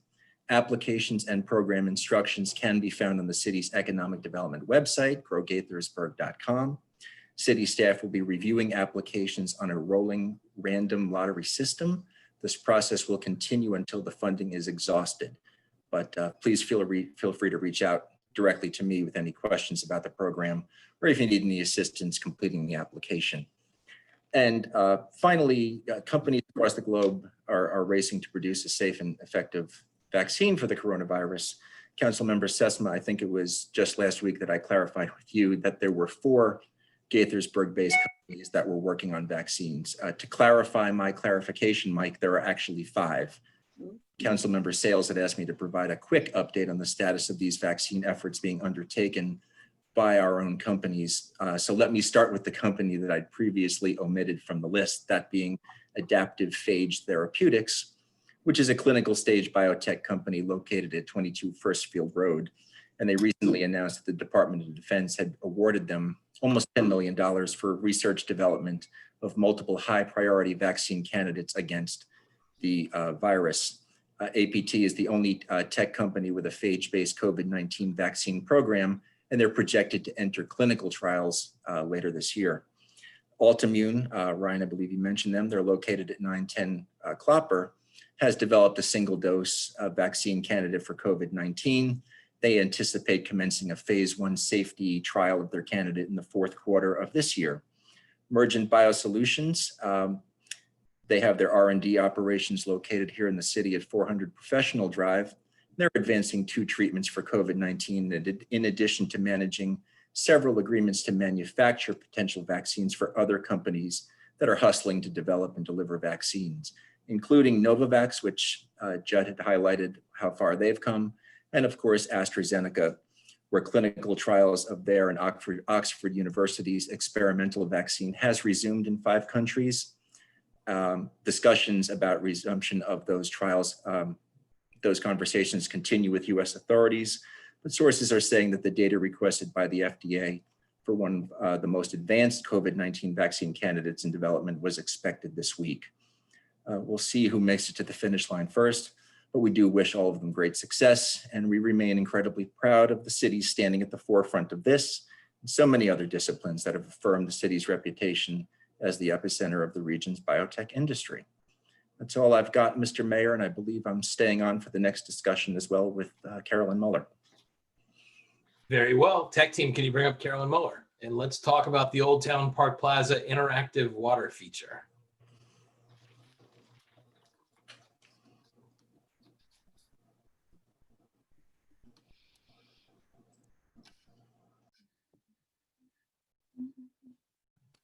Okay. Can you hear me? Yes, we can. Go right ahead. Okay, very good. Good evening, Mayor and council members. Before you this evening is a request to grant approval for the city manager to enter into a contract with Lothorian Pools to perform critical repairs and upgrades to the Old Town Plaza fountain to allow the fountain to operate consistently, correctly, and safely. City staff have been operating the fountain at Old Town Plaza since May of 2018. In that time, it has struggled with a multitude of operational issues. In June of 2019, it was determined that an independent third-party contractor was needed to examine and diagnose the issues, as well as provide a review of the fountain's design and construction to determine if it was capable of functioning as intended. This comprehensive analysis identified numerous issues with the fountain. This past July, the city released RFP 2021-001 Old Town Plaza Interactive Water Feature Repairs. Staff adhered to all requisite policies and procedures throughout the procurement process. And it is staff's recommendation that Lothorian is uniquely qualified to make the necessary modifications to the fountain to allow it to operate safely, correctly, and consistently. The fountain has proven to be a very popular and well-utilized amenity in the community, and it is imperative for the city to address the underlying issues so that it can serve the community consistently and safely. There is sufficient funding for this project available in the Park Plaza CIP. And thank you. Tom and I are happy to answer any questions you have. Well, thank you both. I'll just start by saying, I would be supportive of this resolution, not just because of the sort of sunk costs we have in it, but really it's because the fundamentals of this park are that it was a strategic decision on the part of the city to invest in a recreational facility in this spot, and I think whatever happened with the first vendor is a different conversation, and I'm sure staff is working on that.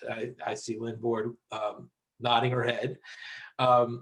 But the fact is, this is an important.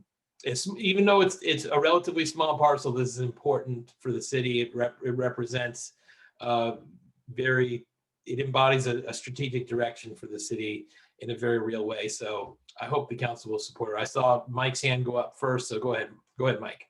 Yeah, so two questions. Are we attempting to recover any of the costs incurred with the first builder of this facility? And then second, I assume Lothorian has built similar facilities or fountains in other parts of the state.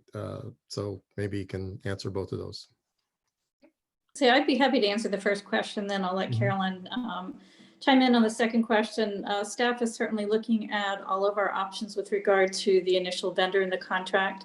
But since that is a matter of potential litigation, we prefer not to have much discussion in the public meeting.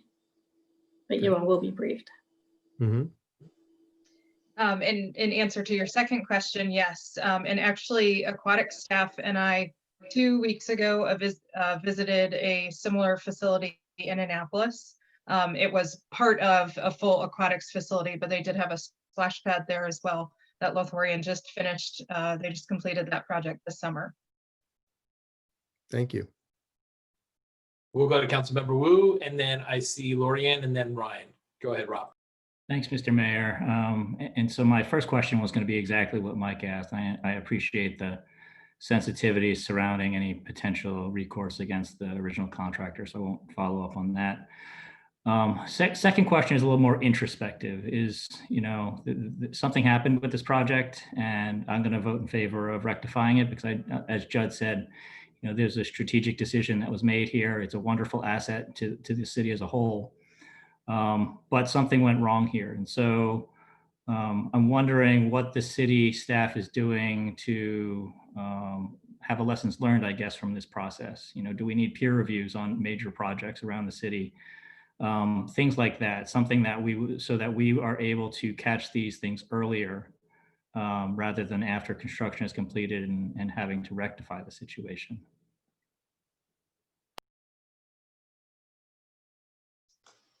And Tom, do you want to provide any context for that? Tom, do you want to? I'll do my best. There have certainly been some lessons learned here, and I think peer review is something that's going to be discussed with park staff going forward and potentially other departments. Economic development typically doesn't have much in the way of involvement with this, but given its location and other aspects of the project, we were involved at a level that we normally wouldn't be.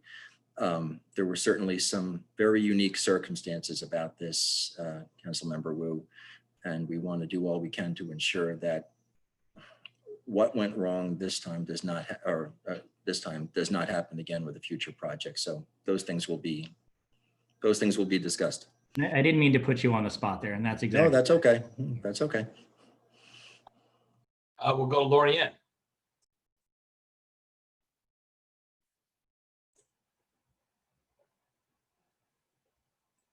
Lorianne, you are muted.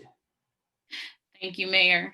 So thank you both for the updates about the project. I know how great of an amenity this is for residents living on the east side of the city.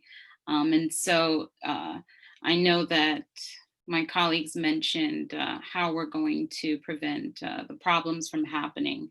And I'm thinking about how we're going to hold this company accountable for the work that they are repairing and going to be doing.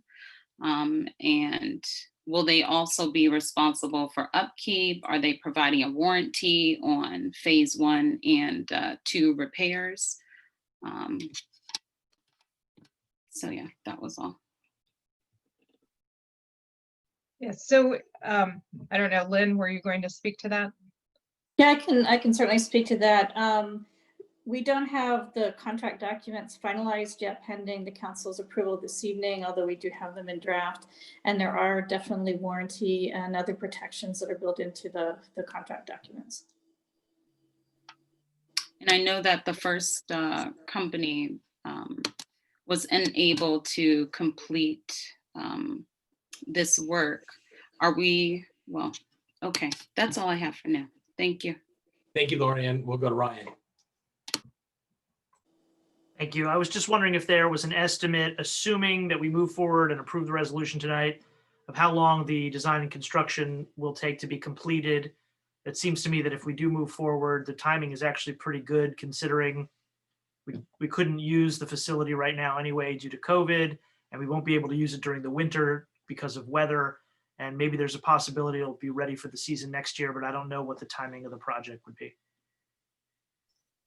Based on what they submitted in their proposal, their goal is to have the project completed by the middle of June of 2021. So just in time to open for the season next year.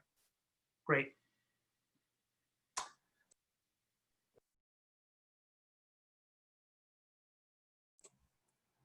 Lorianne, go ahead.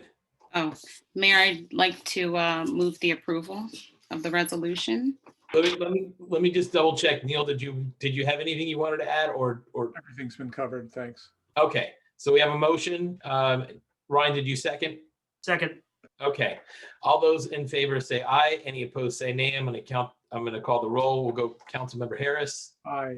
Councilmember Sales. Aye. Councilmember Spiegel. Aye. Councilmember Sesma. Aye. And Councilmember Wu. Aye. Okay, carries unanimously. Thank you all very much. So next, I'd like to call Kevin Etter's tech team, and we're going to talk about the change to the planned turf field at Robertson Park.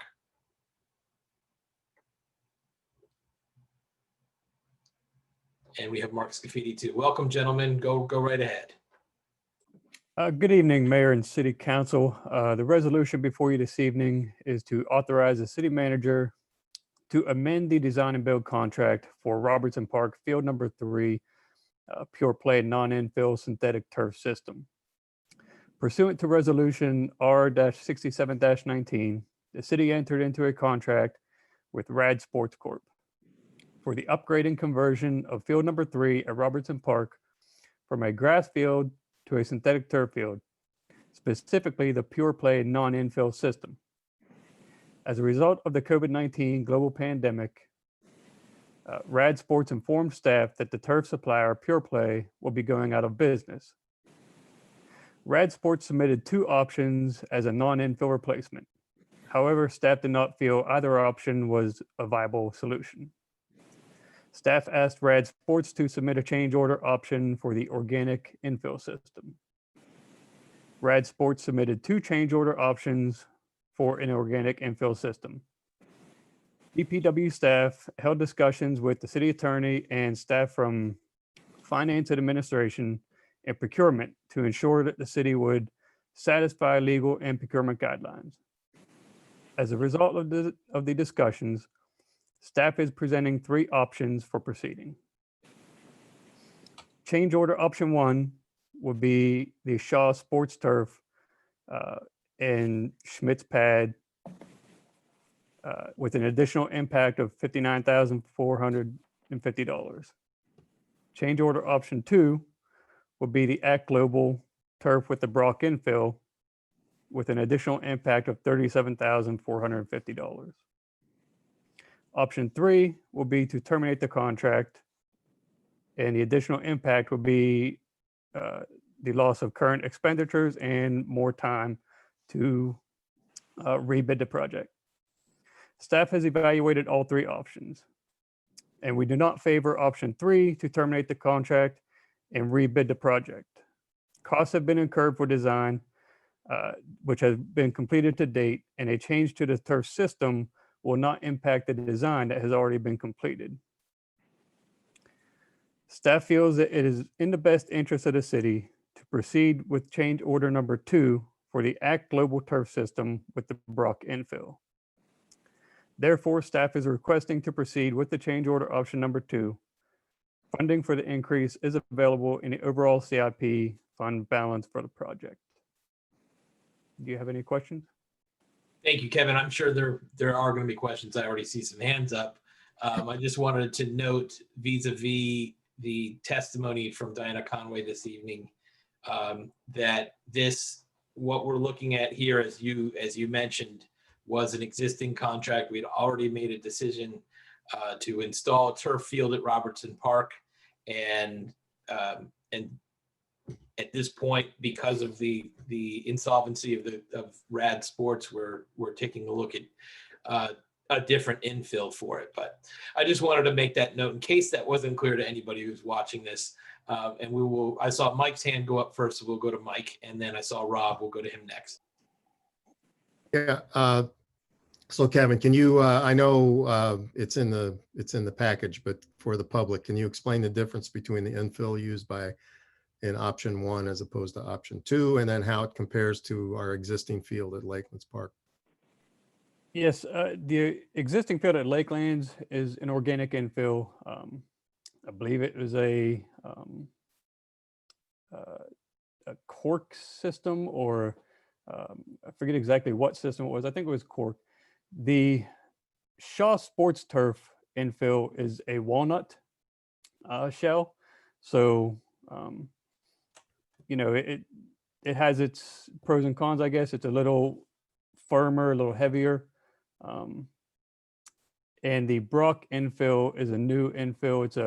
They're engineered wood products, or wood particles. And they're softer, lighter. Montgomery County has started installing this Brock infill in all of their systems, so it comes very highly recommended. In our experience with the field, the turf field and the infill at Lakelands Park has been pretty good, right? There haven't been any major problems other than perhaps overuse in parts of the field by middle school, right? Well, I think the existing turf, or the existing infill at Lakelands, it takes a lot more infill than was originally designed or proposed that it would take. Initially, that's why we chose to go with the non-infill. So you wouldn't have the additional, need for the infill replacement every year. The Brock infill, the engineered wood particles, Montgomery County has noticed in the schools that they have put it in, it's lighter, it soaks up the moisture, so it kind of sinks when it rains. It doesn't get displaced as much, and there has been less need for the addition of, vast amounts of infill. It comes in smaller size bags, 40-pound bags, I believe, where, you can, if you have holes here or there, you can kind of mend it pretty quickly with maintenance. So that's kind of what we like about that system. Just to elaborate a little bit, Mike, this field is going to have, it's called a Brock pad. It's a shock pad underneath the turf, and then it's going to have organic infill on the top. Currently at Lakelands Park, we are just stone, then we're the turf, and then we're all organic infill, and it takes a lot of organic infill. We're spending about $25,000 in buying the organic infill every year from Italy. So it has to be shipped over from Italy, and we have to basically 4 to 6 months at lead time to get it for the springtime to put it in. So with this field, it's exactly what the county's using now. We went and visited the field. Kevin did at Seneca Valley High School, the new field that they're putting in. And the county's guy, Gary, has really become an expert in North America about synthetic turf fields. And that's what they're putting in. And the infill product is made here in the United States of America. So it's very easy, quick, and a lot less expensive to put in. Well, I guess we were the first government entity in the region, and probably a large part of the United States to provide an organic infill field. So I think that's, we've learned from that. Clearly, I think the biggest problems that we see from other turf fields are the use of recycled rubber crumb infill, and that's where a lot of the pollutants come from. So I think the fact that we're moving forward, that I would support moving forward with the organic infill as we have before. I was a little bit surprised that we would move to a no pad, no infill field. So I'm really glad to see this as well. So thank you. And this will be a really good test also, because once Lakelands becomes 10 years old, if this system is, the best system and the best financially for the city of Gaithersburg, it might be a direction we want to go when it's time to change out the turf on that field. Okay, thanks. Okay, we'll go to Rob and then Neil. Thanks, Mr. Mayor. And I really have just 3 questions, and kind of picking up on what Mike and Mark were just talking about. First question deals with the life cycle costs for the field. Is the $60,000 for option 1 and $37,000 for option 2, is that increased life cycle costs for the field? Because we're moving from a no infill to an infill field. So does that cover the costs for the 10 years or 15 years for providing infill? It doesn't cover the cost for purchasing more infill down the road when you need it. The Brock turf system itself comes with a 10-year warranty, and the infill actually comes with a 16-year warranty. Or the shock pad comes with a 16-year warranty. So you could, maybe 2 life cycles out of the shock pad, if you had to replace a turf on top of it. Okay, so let's, I think last time we discussed this, the no infill had a 15-year warranty life cycle. And so what would be the anticipated life cycle cost for both of these options over that 15 years, as far as replacement of any parts, and then the replacement of infill, I guess, on some periodic basis? I don't know if it's annually or semi-annually or whatnot. Could you? Yes, the infill would be, kind of just whenever needed.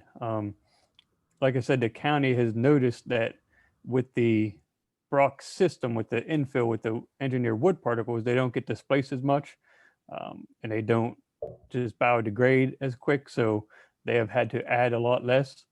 You can have smaller bags and just kind of put it where you need it. So that cost should be a lot less than, especially what we're doing at Lakelands. And as far as the turf, if we get 10 years out of the turf and put it over the existing pad, then that will reduce the, that life cycle cost of the pad. We get 2 cycles out of that. That will reduce the cost of, putting another system in over top of it. So Mark had mentioned it was approximately $20,000 a year infill replacement at Lakelands. Do we have a rough order of magnitude for this field to consider over its life cycle? No, I don't really have an estimation on how much of the infill we would have to replace each year. I know, Montgomery County has started going with this system on all of their replacements. So it's been good enough for them. They're switching to this system, solely. And then Yeah, Mark, so I think I could help maybe a little bit with it. So it is hard to predict, because when we purchased the field at Lakelands Park, we were figuring about 5 to maybe 10,000 a year of putting infill back in it. So what happens with the cork and the coconut, it floats in super heavy rain.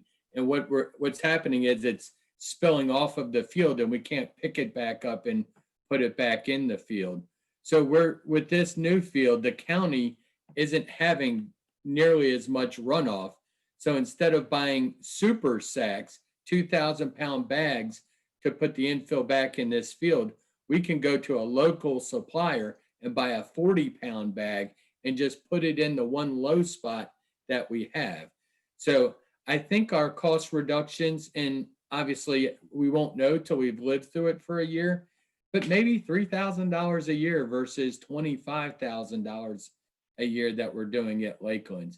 And it very well could be less, because Robertson Park is younger kids, so it's a smaller field. It's not a full-size field like Lakelands. So it could be as low as $1,000 a year. We just really don't have a firm grip on it.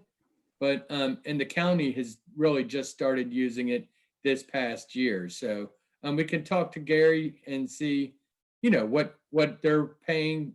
They play football and everything on their field, so their costs are going to be higher than ours also.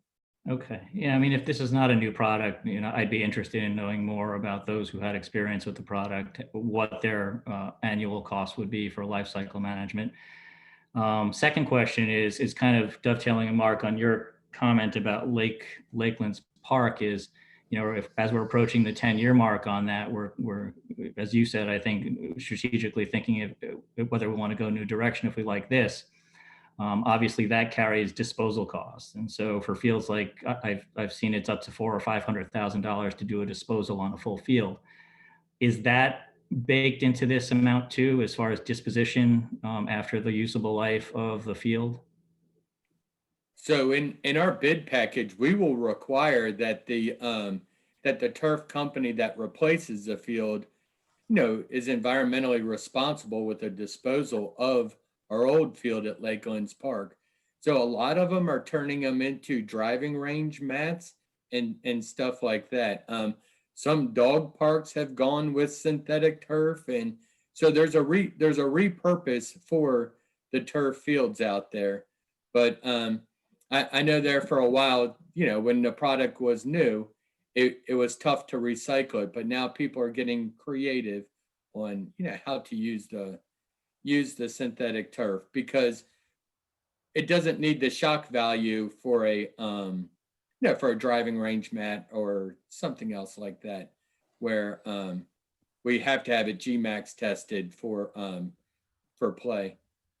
Okay, and then I guess is that cost baked into this contract amount? I thought it wasn't. I thought disposal was not part of the contract amount. Are you talking more of, as we come into the renewal for a new contractor to come in, we would pay them to dispose of, for example, Lakelands Park? Yes, that's right. So yes, for Robertson Park, it's a grass field now, so there's no disposal now, and there won't be a disposal in the future. If we ever went back to a grass field, obviously you have the stone, the curbing, and everything else that would have to be disposed of, which would cost quite a bit of money. Okay, but that's not in this current amount. No. The last question I had was actually your last comments about GMAX ratings. We had a substantial discussion about when we were approving the original contract about the infill, the no infill option, and it had a fairly good GMAX rating as far as compared to infill fields. What is the GMAX rating for these organic infill options? Do you know? Yes, so the Brock system with the shock pad and the Brock infill will be less than 120.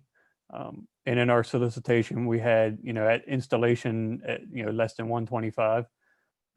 So they're right on target with, the GMAX that we would want to hit. So that's actually slightly better than the no infill as far as I recall from the GMAX ratings. Okay, those are my questions, Mr. Mayor. Should I get on my soapbox yet? Not yet. Okay. We're going to go to Neil next. Thank you. So a couple of questions. First of all, on the Lakelands Park field that ends up costing us more than we expected, it's at $25,000 a year for replacing the infill. How does that compare to the annual maintenance cost of a grass field? I remember we discussed that when this first came up about the Robertson Park, and I thought I remembered it being around that same amount of money. Mark, Yes, so a grass field would definitely be less than $25,000 a year for maintenance of a grass field.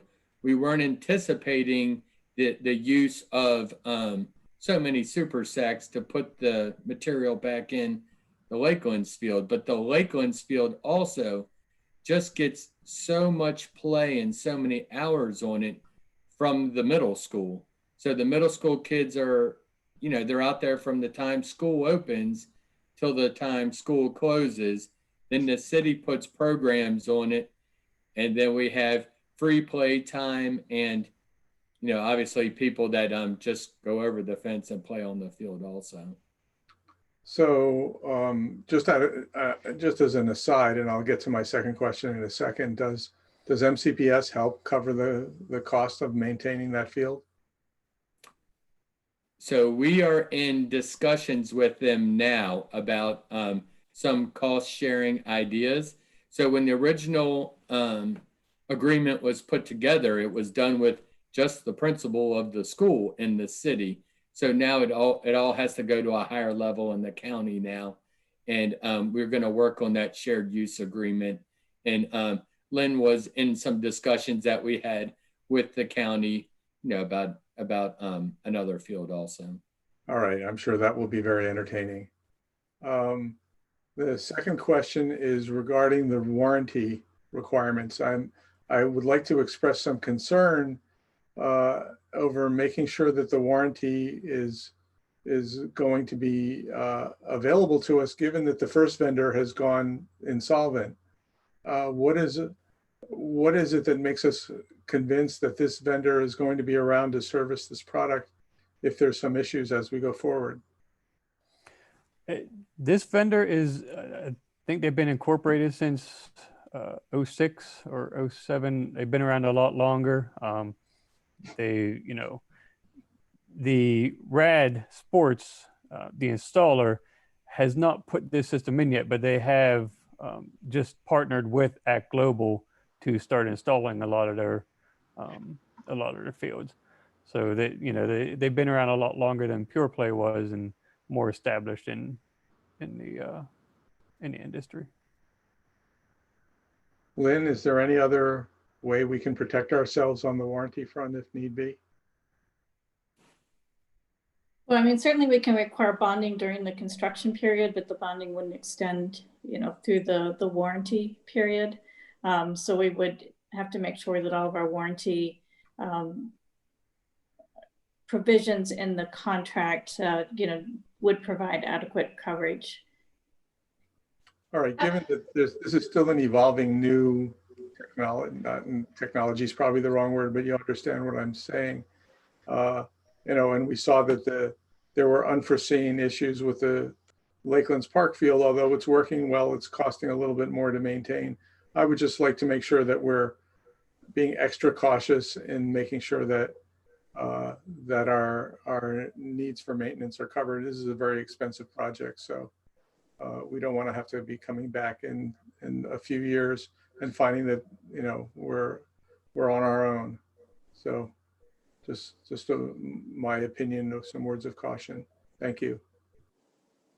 I wanted to, I haven't seen hands from Lorianne or from Ryan. And if not, then maybe somebody would like to move the resolution or speak one way or another. I'm not sure what we're going to get out of Councilmember Wu here. Go ahead, Councilmember Wu, and then I see Mike's hand after that. Go ahead. Thanks, Mr. Mayor. It's not that bad, is it? Don't answer that, Mike. I appreciate the fact that Gaithersburg is ahead of the game as compared to probably the county and the rest of the state in the technology and the friendliness that we install, the environmental friendliness we use to install our field. So I appreciate that. But the fact of the matter is that we are in the middle of a budget downturn. So we actually had as we all know, the impacts on our budget. We've kind of got a second chance here to look at a significant capital expenditure that not only has significant initial impacts on our budget, but also has life cycle impacts. And so a grass field is significantly less costly than a rubber field to install, to maintain, and ultimately dispose of at the end of its life cycle. And so, much to my chagrin, as we discussed the inertial field, I was asking about life cycle costs. How much is this going to cost annually for us in addition to the $1 million to install it? And how much is it going to cost to dispose of? And as you recall, the answer that we got from Dennis back at the time was that we don't account for those life cycle costs. Well, those life cycle costs are now burdens on our future budgets to the tunes of probably millions of dollars. So I'm not going to vote to support this in the same way that I wasn't going to vote to support the original field. I think we have better uses for the money. This is kind of a second chance to take a look at that. If you were to ask me, perhaps we rebudget that, give it to Tom so he can give to small businesses. I don't know. Something like that. Thank you, Mr. Mayor. Okay, I saw Mike's hand. Go ahead, Mike. I was going to move the resolution and go with option 2. I understand Rob's position. These funds have been allocated and budgeted. I think this comes out of capital rather than operating. As we move forward, then maintaining the field is out of our operating budget. So I believe in the long run this saves us money. The fact that the field after a heavy rain can be used in 3 hours. 3 to 4 hours after a heavy rain, basically 365 days a year.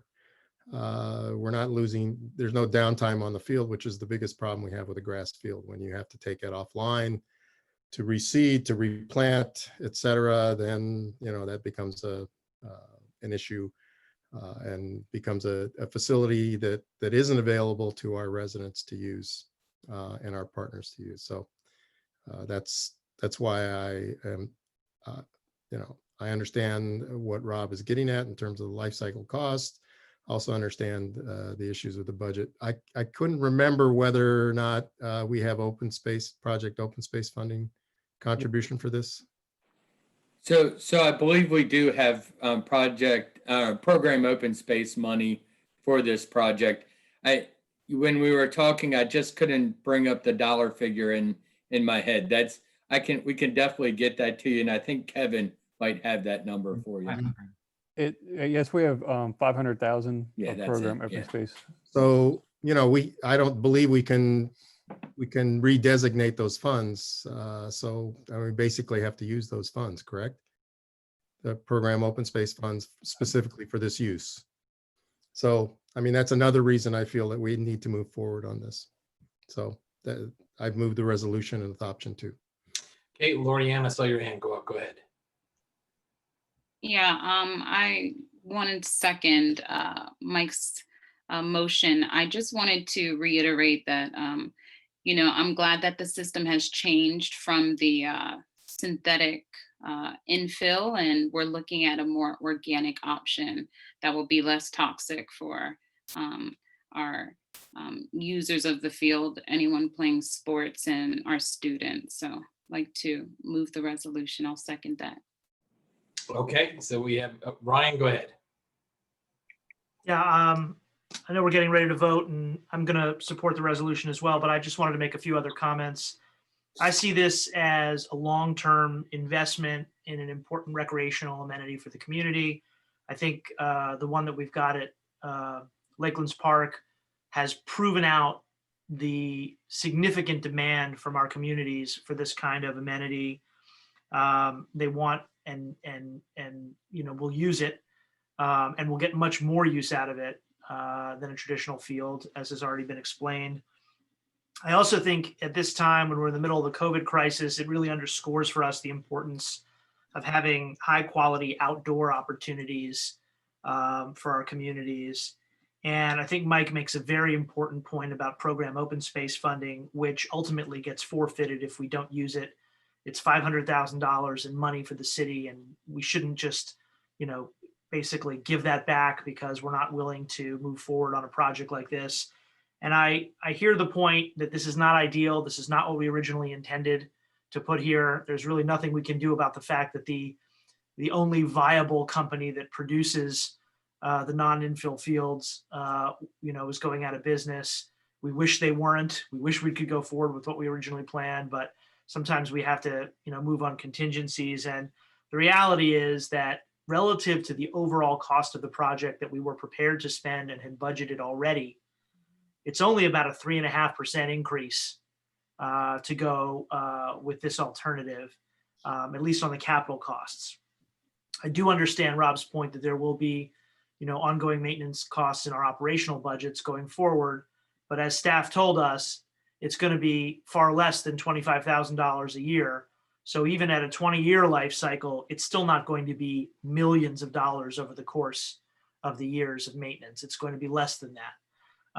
So given all of that, and given that even though we understand it's not ideal, it does still meet our commitment to being an environmentally friendly, newer, more advanced version of a synthetic field that is organic. I would support this. So I'm going to vote yes, but I just wanted to make those points as well for the record. Okay, we have a motion and a second. I will call the roll. All in favor, please say aye. Any opposed, say nay. We'll start with Councilmember Harris. Aye. Councilmember Sales. Aye. Say that again, Lorianne. Aye. Thank you. Councilmember Spiegel. Aye. Councilmember Sesma. Aye. And Councilmember Wu. Nay. Okay, that carries 4-1 with Councilmember Wu voting against. Kevin and Mark, thank you very much for your help here. Next, we're going to move into policy discussions, and we have one policy discussion tonight, and that is on Duval. If tech team can bring up Jasmine Forbes, that would be great. Welcome, Jasmine. Good evening.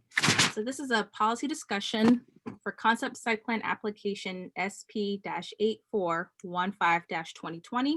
The subject properties for this application are located at 10 and 14 East Deer Park Drive and Zone CD.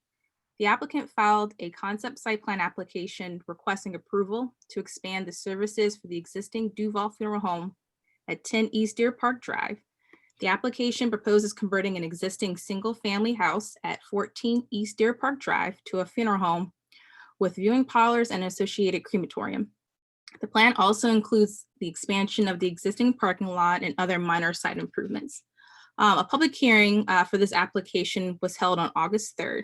During the course of the hearing, the council and the public had a couple of questions such as, the allowed uses of a crematorium as part of a funeral home in the CD zone, the environmental impacts and regulations of the associated crematorium, the impact of expanding the funeral home and adding that crematorium on the adjacent neighborhood, other jurisdictions' regulation for similar uses, and the required public hearing notifications.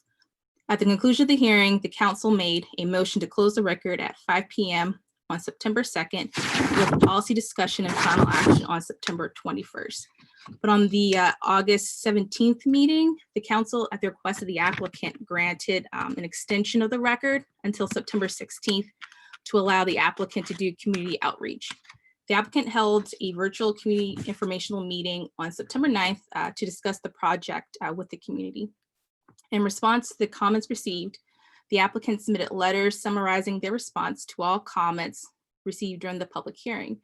Those responses are exhibits 264, 267, 348, 349, and 350 in the packet. So during the public hearing, there were questions from the public and the council about whether a funeral home with an associated crematorium is allowed in the CD zone. As noted in the final staff analysis, the city code does not reference or define a crematorium, and staff looks at the definition of the funeral home. The CD zone permits all uses which are listed as permitted and not solely as special exceptions or conditional uses in all zoning districts unless otherwise prohibited. A funeral home is a permitted use in the C2 zone, therefore it's allowed in the CD zone. The proposed building will not be used as a standalone crematorium, which would not be permitted. Staff has received guidance from City Deputy Attorney Frank Johnson about the proposed use, which is Exhibit 97. And it was concluded that as long as the crematorium was included as part of the building that also has one or more parlor rooms as temporary resting places, the definition of the funeral home will allow a crematorium as an associated use. So the plan includes a viewing parlor, so therefore the building would be considered a funeral home and the associated crematorium will be allowed. There were questions about the environmental impacts and regulations of the associated crematorium. In a memo submitted by Carolyn Green, Exhibit 350, the Maryland Department of the Environment's MDE is responsible for regulating sources of air emissions within the state. Staff has also received confirmation from MDE in an email, which is Exhibit 136. They note that crematories are not air major sources, so therefore the federal government doesn't permit it, but allows the states to do the review and issuing the permits. So the applicant must receive an MDE issue permit to install cremation equipment and must be renewed every 5 years. The MDE will review a permit application after it has received zoning approval. MDE does have a public participation process for the permit application review. And for that review, the applicant must demonstrate that the concentration of each toxin air pollutants emissions at the property line and beyond are less than the threshold determined in state regulation to be protective of public health. The applicant had Green Toxicology LLC conduct an air quality analysis to determine the air quality impacts from the proposed crematorium equipment and the proposed chimney stack height. The analysis followed the methodology that MDE uses during the application process. In the analysis, it was determined that the proposed emissions from the crematory would not adversely affect air quality and public health, would not be harmed by emissions from the proposed crematory. As noted in the memo from Carolyn Green, Duval expects to have no more than 250 cremations a year, which is less than 5 cremations a week. And also note that operational hours and the number of cremations that can occur may be modified by MDE during the permitting process. The applicant has submitted revised concept building plans to demonstrate what the chimney stack could look like, which is Exhibit 264. The revised plans shows an 8-foot chimney stack clad in siding to match the addition. The proposed height was determined by Green Toxicology LLC air quality analysis. The analysis was used to determine the appropriate height of a chimney that would fit the character of the neighborhood. And staff would like to note that the proposed chimney height, stack, and location is subject to change based on MDE's permitting requirements. If the concept site plan is approved, staff has recommended 2 conditions of approval. The first recommended condition is that the applicant to submit permit documentation to the city from MDE every 5 years or sooner that demonstrates that the crematory facility meets all state of Maryland air quality standards and requirements. The second condition is that prior to issuance of a building permit, final design of the chimney stack after determination by MDE must be presented to the Mayor City Council and Planning Commission for review and approval to ensure the final design height, location, and appearance still substantially meets the findings for approval as outlined in the draft resolution. So comments were raised about other jurisdictions' regulation on crematoriums. While other municipalities regulate funeral homes and crematoriums differently, the application is required only to follow the city's zoning ordinance. The attorney's letter noted 4 municipalities such as Montgomery County, Frederick County, City of Frederick, and Anne Arundel County that allows funeral homes with accessory crematorium services. Staff notes that a minor error in the final staff analysis, after confirmation from the county, a crematorium as an accessory use to a funeral home is allowed as conditional use in Montgomery County, but is not allowed if the funeral home is a limited use. In conclusion, staff is of the opinion that the applicant has adequately addressed the comments raised by the council and the public. Staff has provided draft resolutions for the council's consideration for approval or denial of concept site plan application, and I'm happy to answer any questions you may have this evening. Thank you very much, Jasmine. Thank you for taking us through this process. This one has gone on a little bit extra time, and there's been a lot of feedback, and there's a big, giant, voluminous record from the public, and we appreciate your work in helping us get here. I'm gonna speak first, and then council members, who wants to go next after me? Raise your hand. I see no. Okay, I see Councilmember Wu. So I'll say my piece first, and then we'll go to Councilmember Wu. This is one of those cases that, you know, justifies us getting the big bucks. And for those of you who don't know, I am kidding. We don't make big bucks in this. We do these jobs because we love them. But this is one of those times where we're pitted against we seem to be pitted against 2 competing priorities. One of which is to support our local small businesses. The other is to protect the interests of our residents. And in this case, there is at least a perceived conflict between the 2. So it's a difficult decision for all of us. So first, I want to state publicly that the Duvall Funeral Home is a small family-owned business. It's important to the fabric of our community. They have served families from all over Gaithersburg and beyond, families in their time of need. They've done so with great care and compassion and professionalism, and we hold them in high regard. And furthermore, I understand and accept the information the applicant has presented. Crematoria, as Jasmine noted, are heavily regulated. They require specialized equipment that mitigates emissions and odors. And I understand that there are procedures required during the operation of the equipment that would further mitigate the possible emission of toxic materials and dangerous elements. And even further, I believe in the good faith of the staff at Duvall. That said, the questions of whether a crematorium facility is compatible and harmonious with the area and adjacent areas, and whether this plan is in the public interest, are separate matters. And having considered everything in the record, I do not believe that this plan is compatible and harmonious with the area and adjacent areas. And this was a close, difficult decision, but even with the required mitigation measures, a crematorium does have emissions of smoke and particulates. The site is located in an area that's proximate to many residences, and the situation does strike me as a compatibility concern. I also don't believe that the plan meets the public interest standard. Well, I'm sure there is some demand for the service within the funeral home. We have volumes of letters in opposition from members of the public in this record. And among other things, many of them likewise point to concerns about the particulates released into the air. and certainly indicate a general psychological discomfort with the idea of living this close to a crematorium.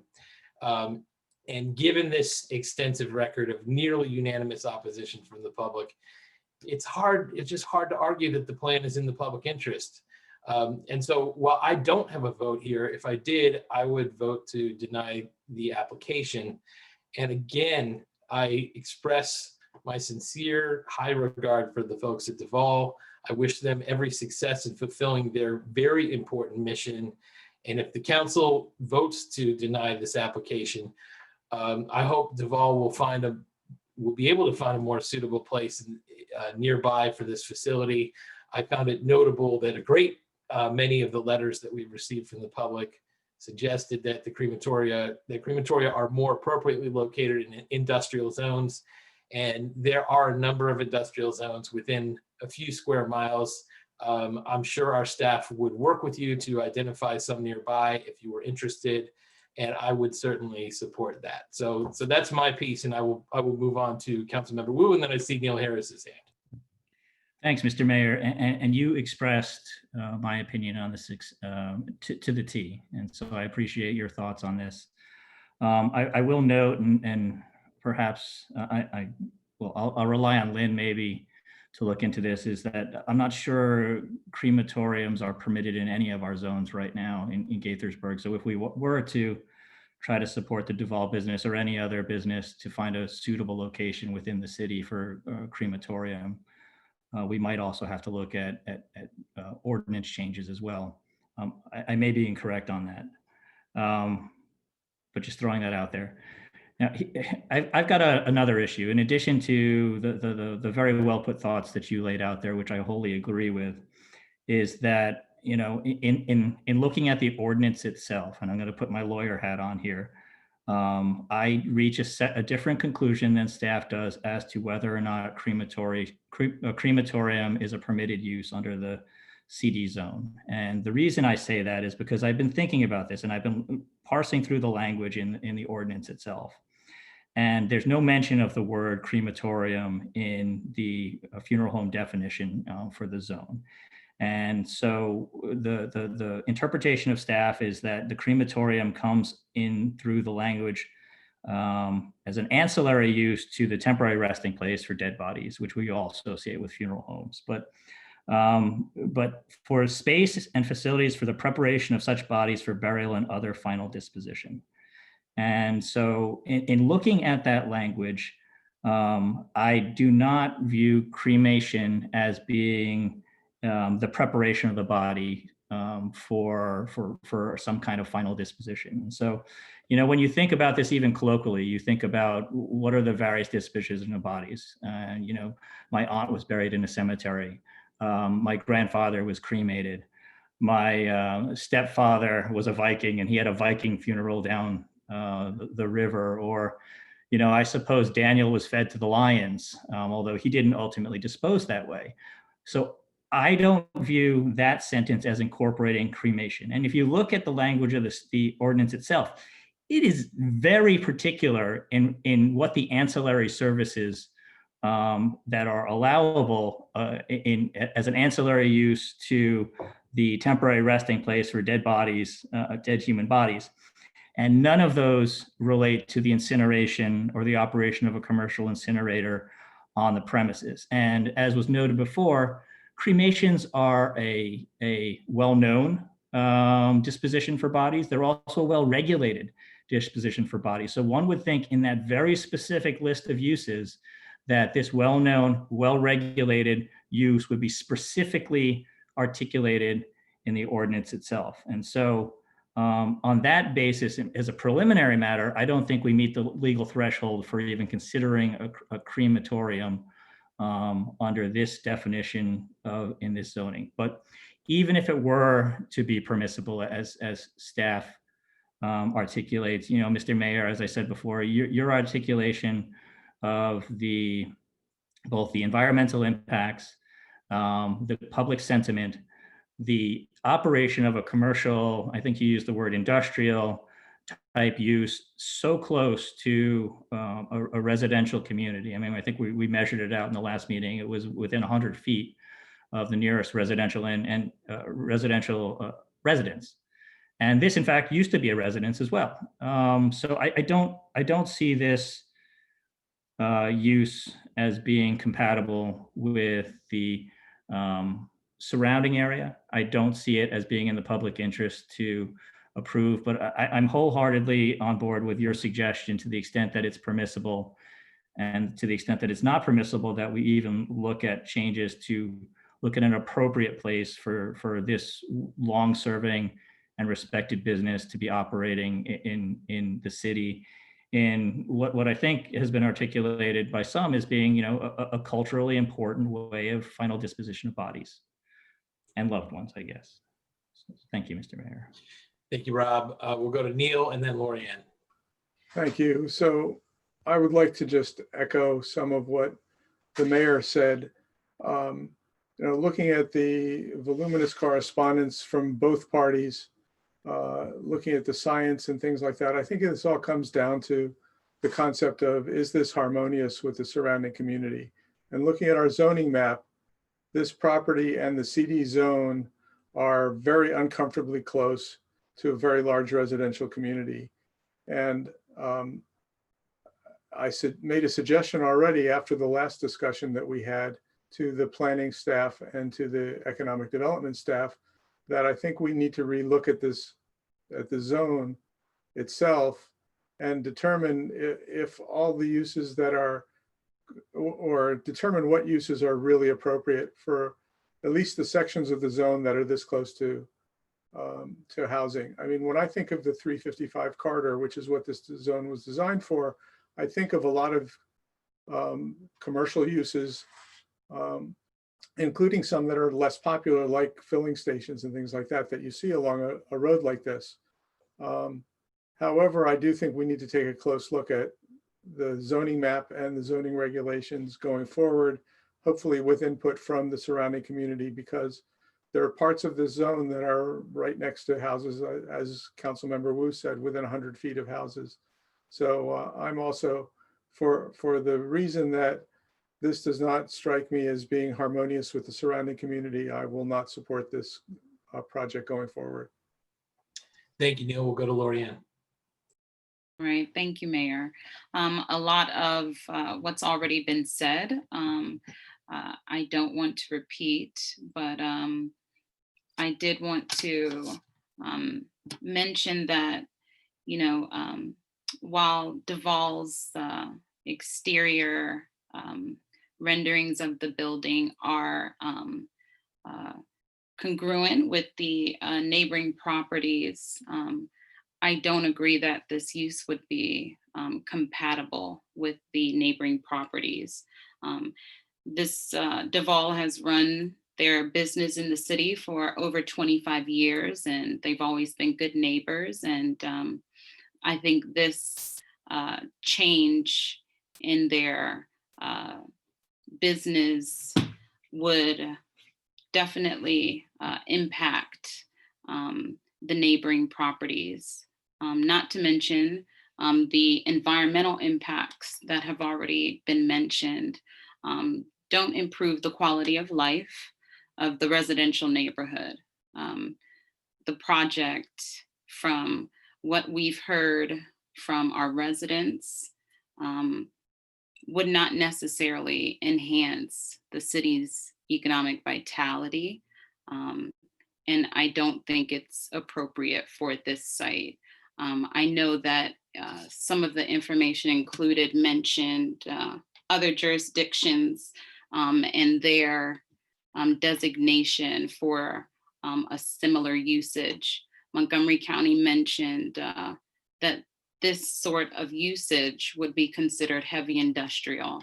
And I can't imagine heavy industrial usage being compatible with a neighboring residential community.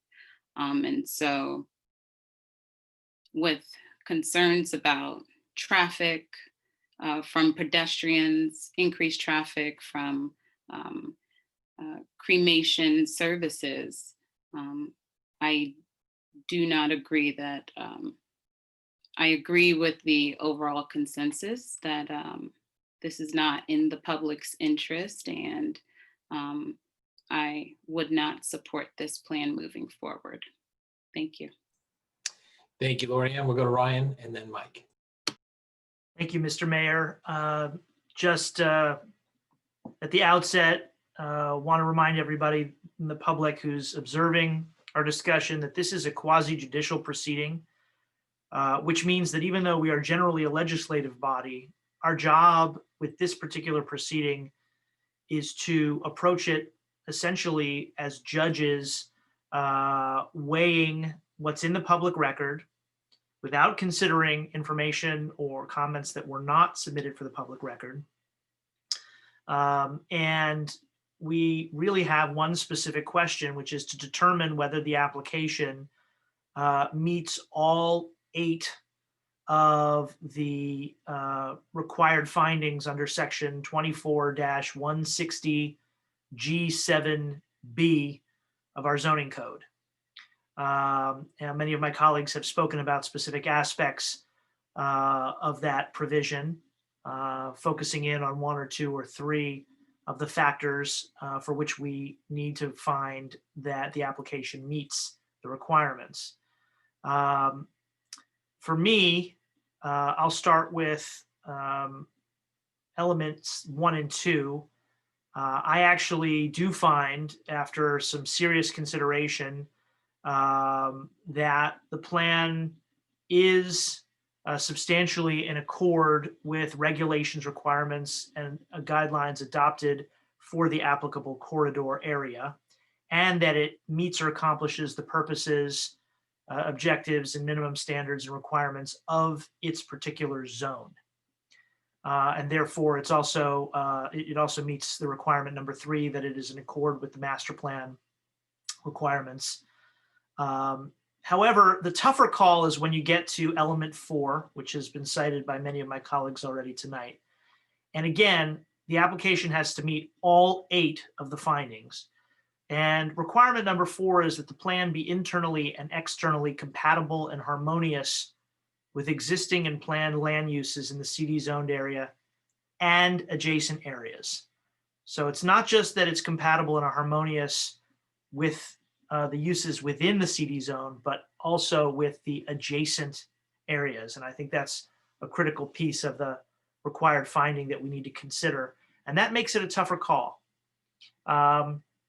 And even though, I think some of the other requirements in item 5, item 6 of the zone are also met, looking at requirement number 4, this idea of compatibility and harmoniousness with adjacent areas, and also looking at factor number 7, whether the plan, if approved, would be in the public interest. We can sort of look at 4 and 7 together. And we have many considerations to balance. On the one hand, you have the value that the city promotes economic development and supports existing small businesses, especially along a major commercial thoroughfare where we have focused for many years on attracting economic investment. And this is a small business that has been there since before many of the nearby residences. And it cannot necessarily just go and relocate its services willy-nilly. 355 has been a commercial corridor for many decades. And I think it's unrealistic, frankly, for residential neighborhoods adjacent to the corridor to expect that there won't be a variety of commercial development and activities and related impacts happening along the corridor and in the zone. We've heard of the needs of our diversifying community, including communities that rely on these cremation services to meet the obligations of their faith and culture. And that's another factor to consider in weighing the public interest. And I understand the concerns that have been raised over the environmental impact. I'm not necessarily persuaded that the impacts would be quite as severe as some have suggested, given the regulation of such facilities. And even though the location is close to a few residences, it's not really as close to a concentration of residences in the neighborhoods that are adjacent. But we have to balance the concerns of many residents nearby who have submitted to the public record their views that this would not be in the public interest for a variety of reasons, as the mayor has already set forth and my colleagues have as well.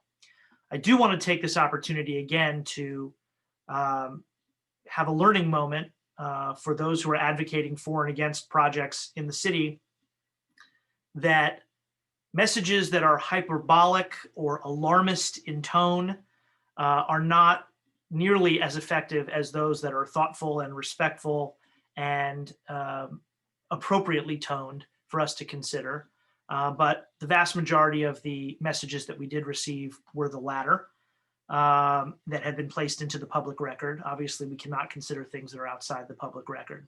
So taking those into consideration, and also taking into consideration in the public interest analysis how important the provision of this service would be to the applicant, to the business, I am not persuaded that this addition will mean the difference between the survival or failure of the applicant's business. So there's a lot of factors here to balance, but in the end, ultimately balancing all these factors, it's a closer call, I think, than some of my colleagues have stated, but ultimately I land on the fact that it's not in the public interest and it's not harmonious and compatible with the adjacent areas, but it's a close call. So that's where I am.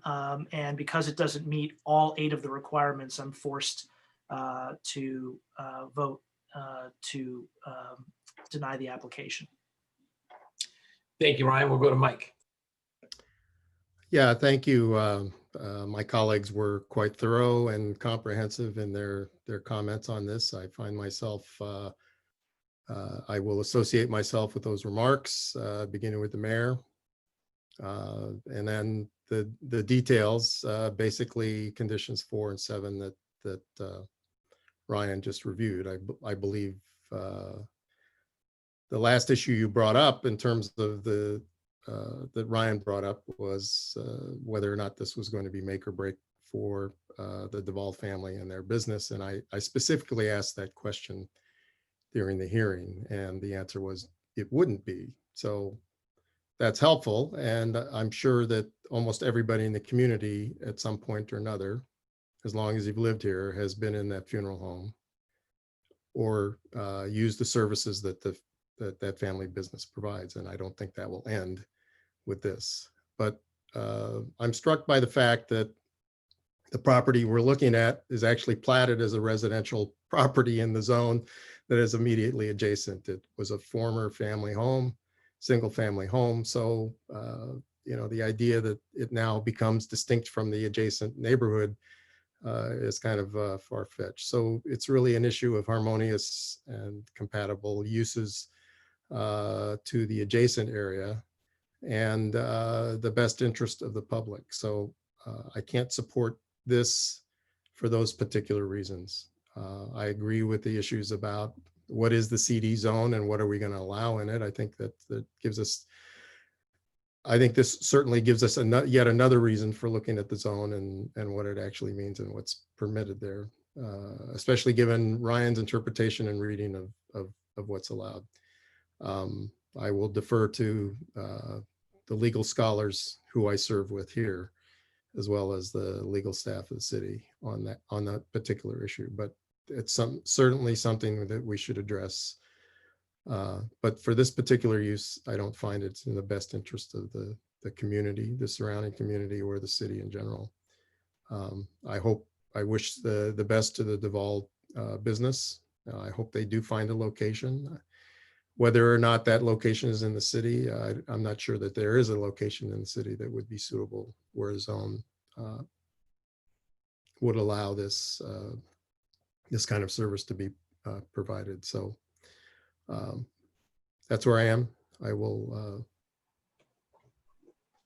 I think it will be unanimous, basically. Thank you. Yeah. So I want to ask Lynn a question here. Lynn, we're looking at a motion to deny here, and the two criteria I see that there seems to be wide agreement on is the compatibility, which is number 4, and the public interest, which is number 7. How shall we make this motion? If we can have a little bit of discussion of the resolution for denial, and the criteria start on packet page 46. I would suggest that we make some modifications to this resolution to more accurately reflect the discussion that the mayor and council have just had. So for the criteria 1, the resolution currently says the plan is not substantially in accord, and it sounds like there's consensus that the plan is substantially in accord with the architectural signage, lighting, streetscaping, et cetera. So I think that we should take out the word not. And then later in that paragraph, the next to the last sentence starts, without the chimney, the 1-story 600 square foot addition would not increase the height of the existing structure. I think the sentence and will be below the 35 feet height limit for the southern district. I think we should stop that sentence there to take out the, but will create a large structure which is not compatible with the surrounding residential area. And then the rest of that would remain the same. For criteria number 2, that should change to the plan does not meet to the plan does meet. And then in subsection D, if we go to the next page, and thank you, Ryan, for pulling that up. I do believe we should strike the last sentence, saying the plan, however, will create significant conflict with the adjacent residential areas. It will include the existing building, a substantial chimney or stack or furnace operation related to the crematorium. I think that should come out of that paragraph. You know, obviously that's discussed later in the criteria 4 and 7. And then also in paragraph. Lynn, could I ask a question? Does that relate Sure. just to the stack or also to the furnace operation? Because I think there was substantial testimony about, or substantial opinions from my colleagues about the use of this furnace in this area and its compatibility. Yeah, I mean, I think that language should be in paragraph 4, but it really shouldn't be in this paragraph 2. So we're taking it out of 2, but you know, it'll be covered in paragraph 4. Okay. And then in subparagraph F, we're still on the criteria number 2. We should take out really most of that paragraph, talking about the expansion of the business and provision of cremation services will intensify the use of the property. I think that part is fine, but then creating impacts on nearby properties that are not consistent with the purpose of the CD zone, that language should come out. So the rest of that sentence should come out. And again, that'll be covered later in paragraph 4. Paragraph 3, I guess I have a little bit of a question to the council. Certainly there was some discussion, particularly from council member Wu about, yes, I'm not really clear from the council. Are you finding that it is in accordance with the master plan? I think that was the consensus that I heard, that it was in conformance with the master plan. Well, my issue was that this property isn't included in the master plan, so I don't know how we can render judgment on whether or not it's compatible with the master plan or not. I think there was a consensus on that. I think there was only one person who really brought that up. Okay, so we would modify paragraph 3 to, in the initial sentence where it says the plan is not in accord, we would take out the not. We would say it's in accord. And then the last sentence of that paragraph, we would end that sentence starts as the current funeral home is a low intensity use compatible with the surrounding areas and similar to the envisioned uses in the master plan, and we would end that sentence at that point. Okay. Paragraph 4 would stay the same. We're saying that the plan is not internally and externally compatible and harmonious with existing and planned uses in the CD zone. You know, so certainly we are finding that it's not compatible because of the nearby residential apartments and single-family housing on the basis of the furnace operations and the emission of smoke, particulates, potential odors as a crematorium. I would say unless any of you want to expand the basis for that. Well, one of criteria. the issues was the size of the chimney Right. as well. I think one of the ones that we took, one of the sentences we took out of Above, criteria yeah. one. Okay. Lynn, the question I've got is, to the extent that there's overlapping, or a concern that was expressed relates to various factors. Do we need to reiterate it under each factor, or is it okay? Because under paragraph 3, the end portion about the emissions and smoke, particulate, potential odor as crematorium, as well as high intensity use, which is not as compatible with the area. Like commercial use, I think a lot of us expressed that opinion. Right. Yes, I think we should move that language to paragraph 4. Okay. Because I think that expresses the compatibility issue. Mm-hmm. Yeah.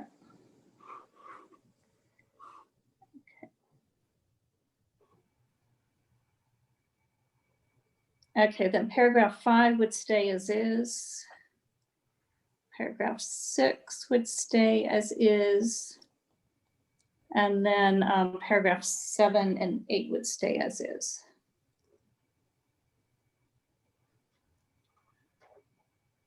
Can we add a minority opinion about my my zoning argument? It's certainly in the record. Yeah. Does not need to be One in the day resolution. when we become the Supreme Court, then we can have minority opinions and dissenting opinions. But for now, we have our votes, of which I wish I had one. But if the resolution with to deny this application as amended is acceptable, would someone like to move that? Rob?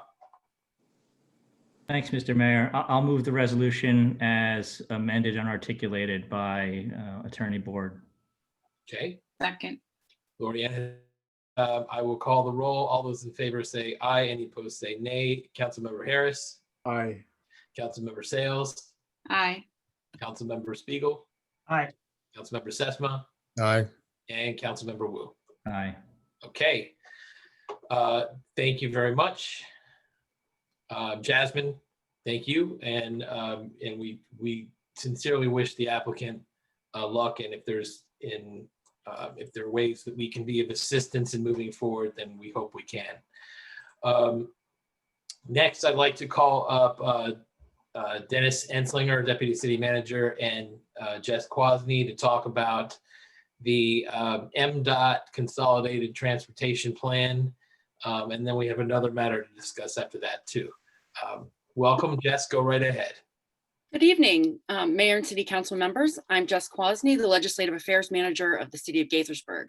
I'm here tonight to give a brief overview of the draft FY 21-26 Consolidated Transportation Program. The CTP is Maryland's 6-year capital budget for transportation projects and includes major and minor projects for the Maryland Department of Transportation and its business units, such as the State Highway Administration.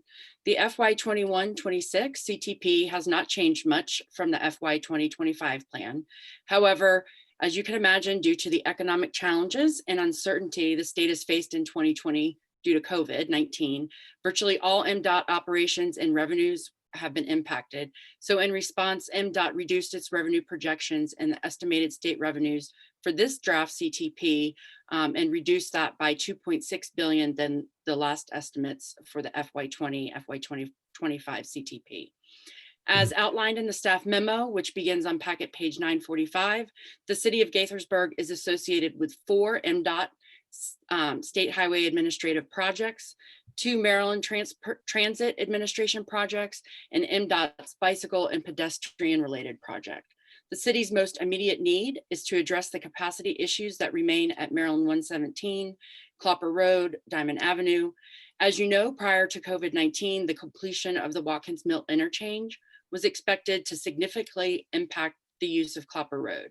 As traffic patterns began to normalize, capacity issues are expected to reemerge. For almost 2 decades, the project has been pushed further back as a funding priority for the state. The The FY21-26 CTP plan does not include funding for this project due to the current budget constraints.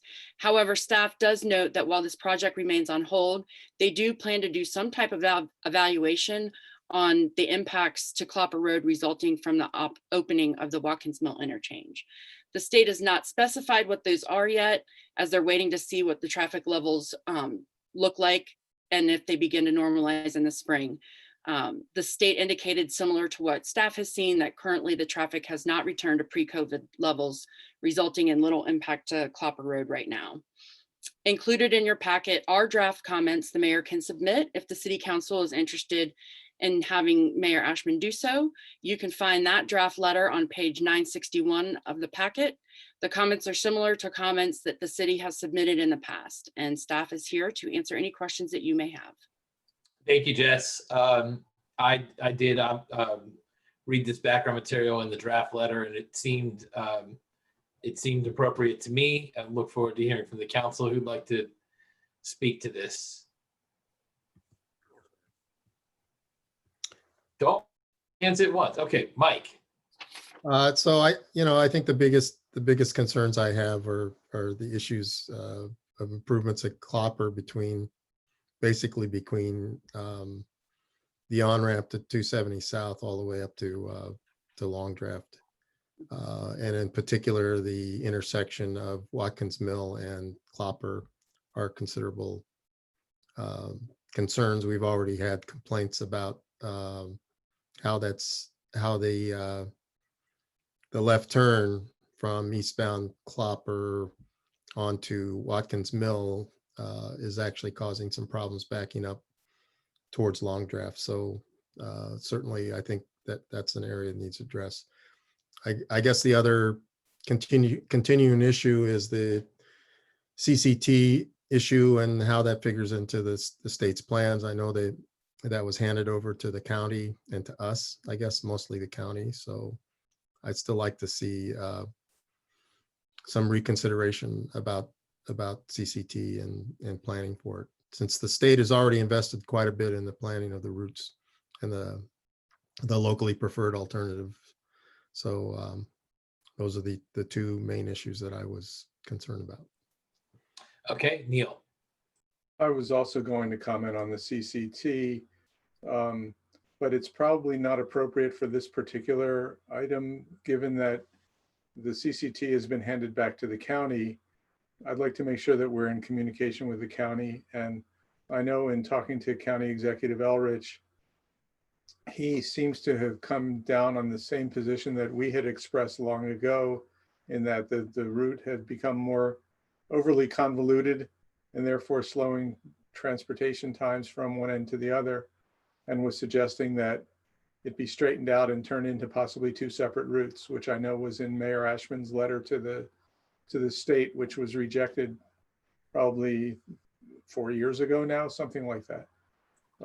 I'd like to see if we can't tee up a discussion with the county, because they're moving forward with BRT projects, and this one is not going anywhere, even though it's on everybody's priority list. They've already almost finished the Georgia Avenue BRT line, and we should make sure that they understand that we're interested in getting something moving forward that is kind of like the CCT, but maybe a more rational version of the plan that suits everybody's needs better, including the ability to get from point A to point B much faster than you would using other methods.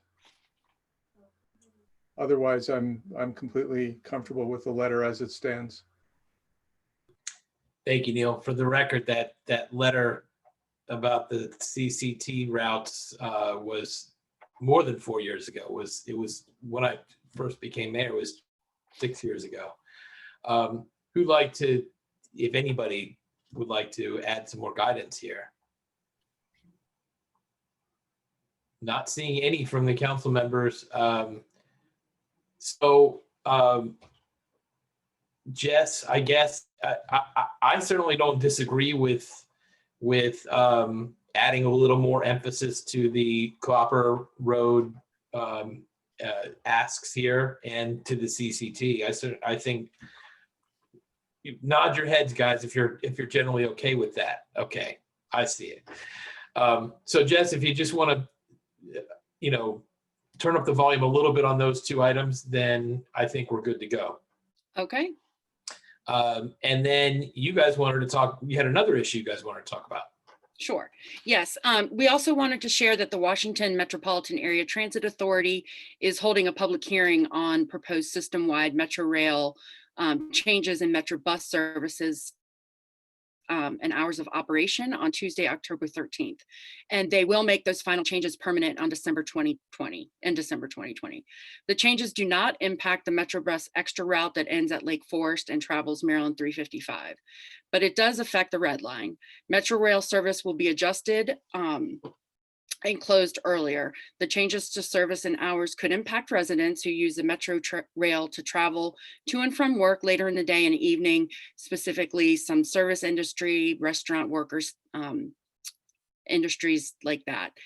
Communication staff is planning to post this information on the website, as well as a link to the survey that allows people to share how the changes could or will impact their daily lives. So staff can certainly draft comments if the council would so chooses for us to do. And we're happy to answer any questions about any of those upcoming changes.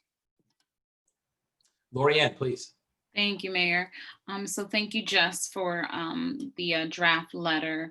I did have a question. Since you mentioned the WMATA and rail, I didn't see any mention of the MARC service and an increase. Were we thinking about including any guidance or a recommendation for an increase of MARC trips? So as part of these, as part of the Metro line, Metro bus comments that would be due on October 13th? Yes. We have not, but we can certainly look at that. I don't know, Dennis, if you have anything to add to that. Yeah, Lorianne, those would be different from what WMATA is doing. The MARC line is actually run by the state. We could provide some additional comments in our CTP testimony about looking at additional increases to that. The state was pretty clear that they weren't looking for any new projects. They were having difficulty given the funding that they anticipated to fund their CTP, but we could add those additional comments. We have done that in the past. Okay, because I did see a mention of the MTA projects. So, council members, nod your heads if you'd like to add additional comments on MARC in the CTP draft.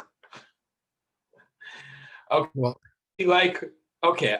I mean, I don't know that it's appropriate to be adding remarks, but I think that a major objective was for MARC to actually be have service both ways in both directions. We all want it. At some point, we all want that, but I don't know that this is whether we keep that on the radar or not. I don't know. In terms of the CTP, but it's worth raising it, and that would certainly have a big impact on the entire line. So, but that's all I wanted to throw in. My thought was that if the red line's going to be impacting service and trips, that alternatives need to be supported. And since this is the time to, the squeaky wheel, while this may not be part of the project, we definitely want to keep this on their radar as the red line continues to see lots of changes. Well, certainly this seems to be related to reduced use during, related to the economic slowdown associated with the pandemic. So who knows whether that'll recover. I mean, this has been ongoing for a long time, and certainly Metro is really in a budget crunch. So Neil, go ahead. I'd like to make a little slightly out of the box suggestion related to the MARC service, which is to tee up a potential study that the city funds of the economic impact and transportation impact of increased MARC service on the Brunswick line. We have 2 stops in the city of Gaithersburg, and it would be hugely beneficial to us in my guesstimation. But I think if we had some hard data on what that kind of impact might be, and we'd probably be in a better position to make a case to the state for looking seriously at increasing the service. So rather than just a blanket statement, we want you to look at increasing the service on MARC. We would say we're looking for a specific study. Well, I'm not even suggesting that the state does the study. The reason I said this was out of the box is I'd suggest that the city of Gaithersburg itself, this is probably not a super expensive study. There might even be funding available from TPV or some such, but I think it's worth looking at. And anytime I've talked to the state about it, they say if it'll benefit you guys and it's not a super expensive project, you should fund it yourselves. So I think we should think about it, but it's separate from this letter. Okay. All right, Lorianne, go ahead. I'm sorry, I just have one quick question about the primary secondary program for I-270 Watkins Mill Road extension. It was related to the bicycle and pedestrian project. Did you have any more? Those were projects that were actually going to be completed in this current fiscal year, both the Watkins Mill interchange and kind of the bike lane section that they were building with that in terms of striping for the Watkins Mill interchange.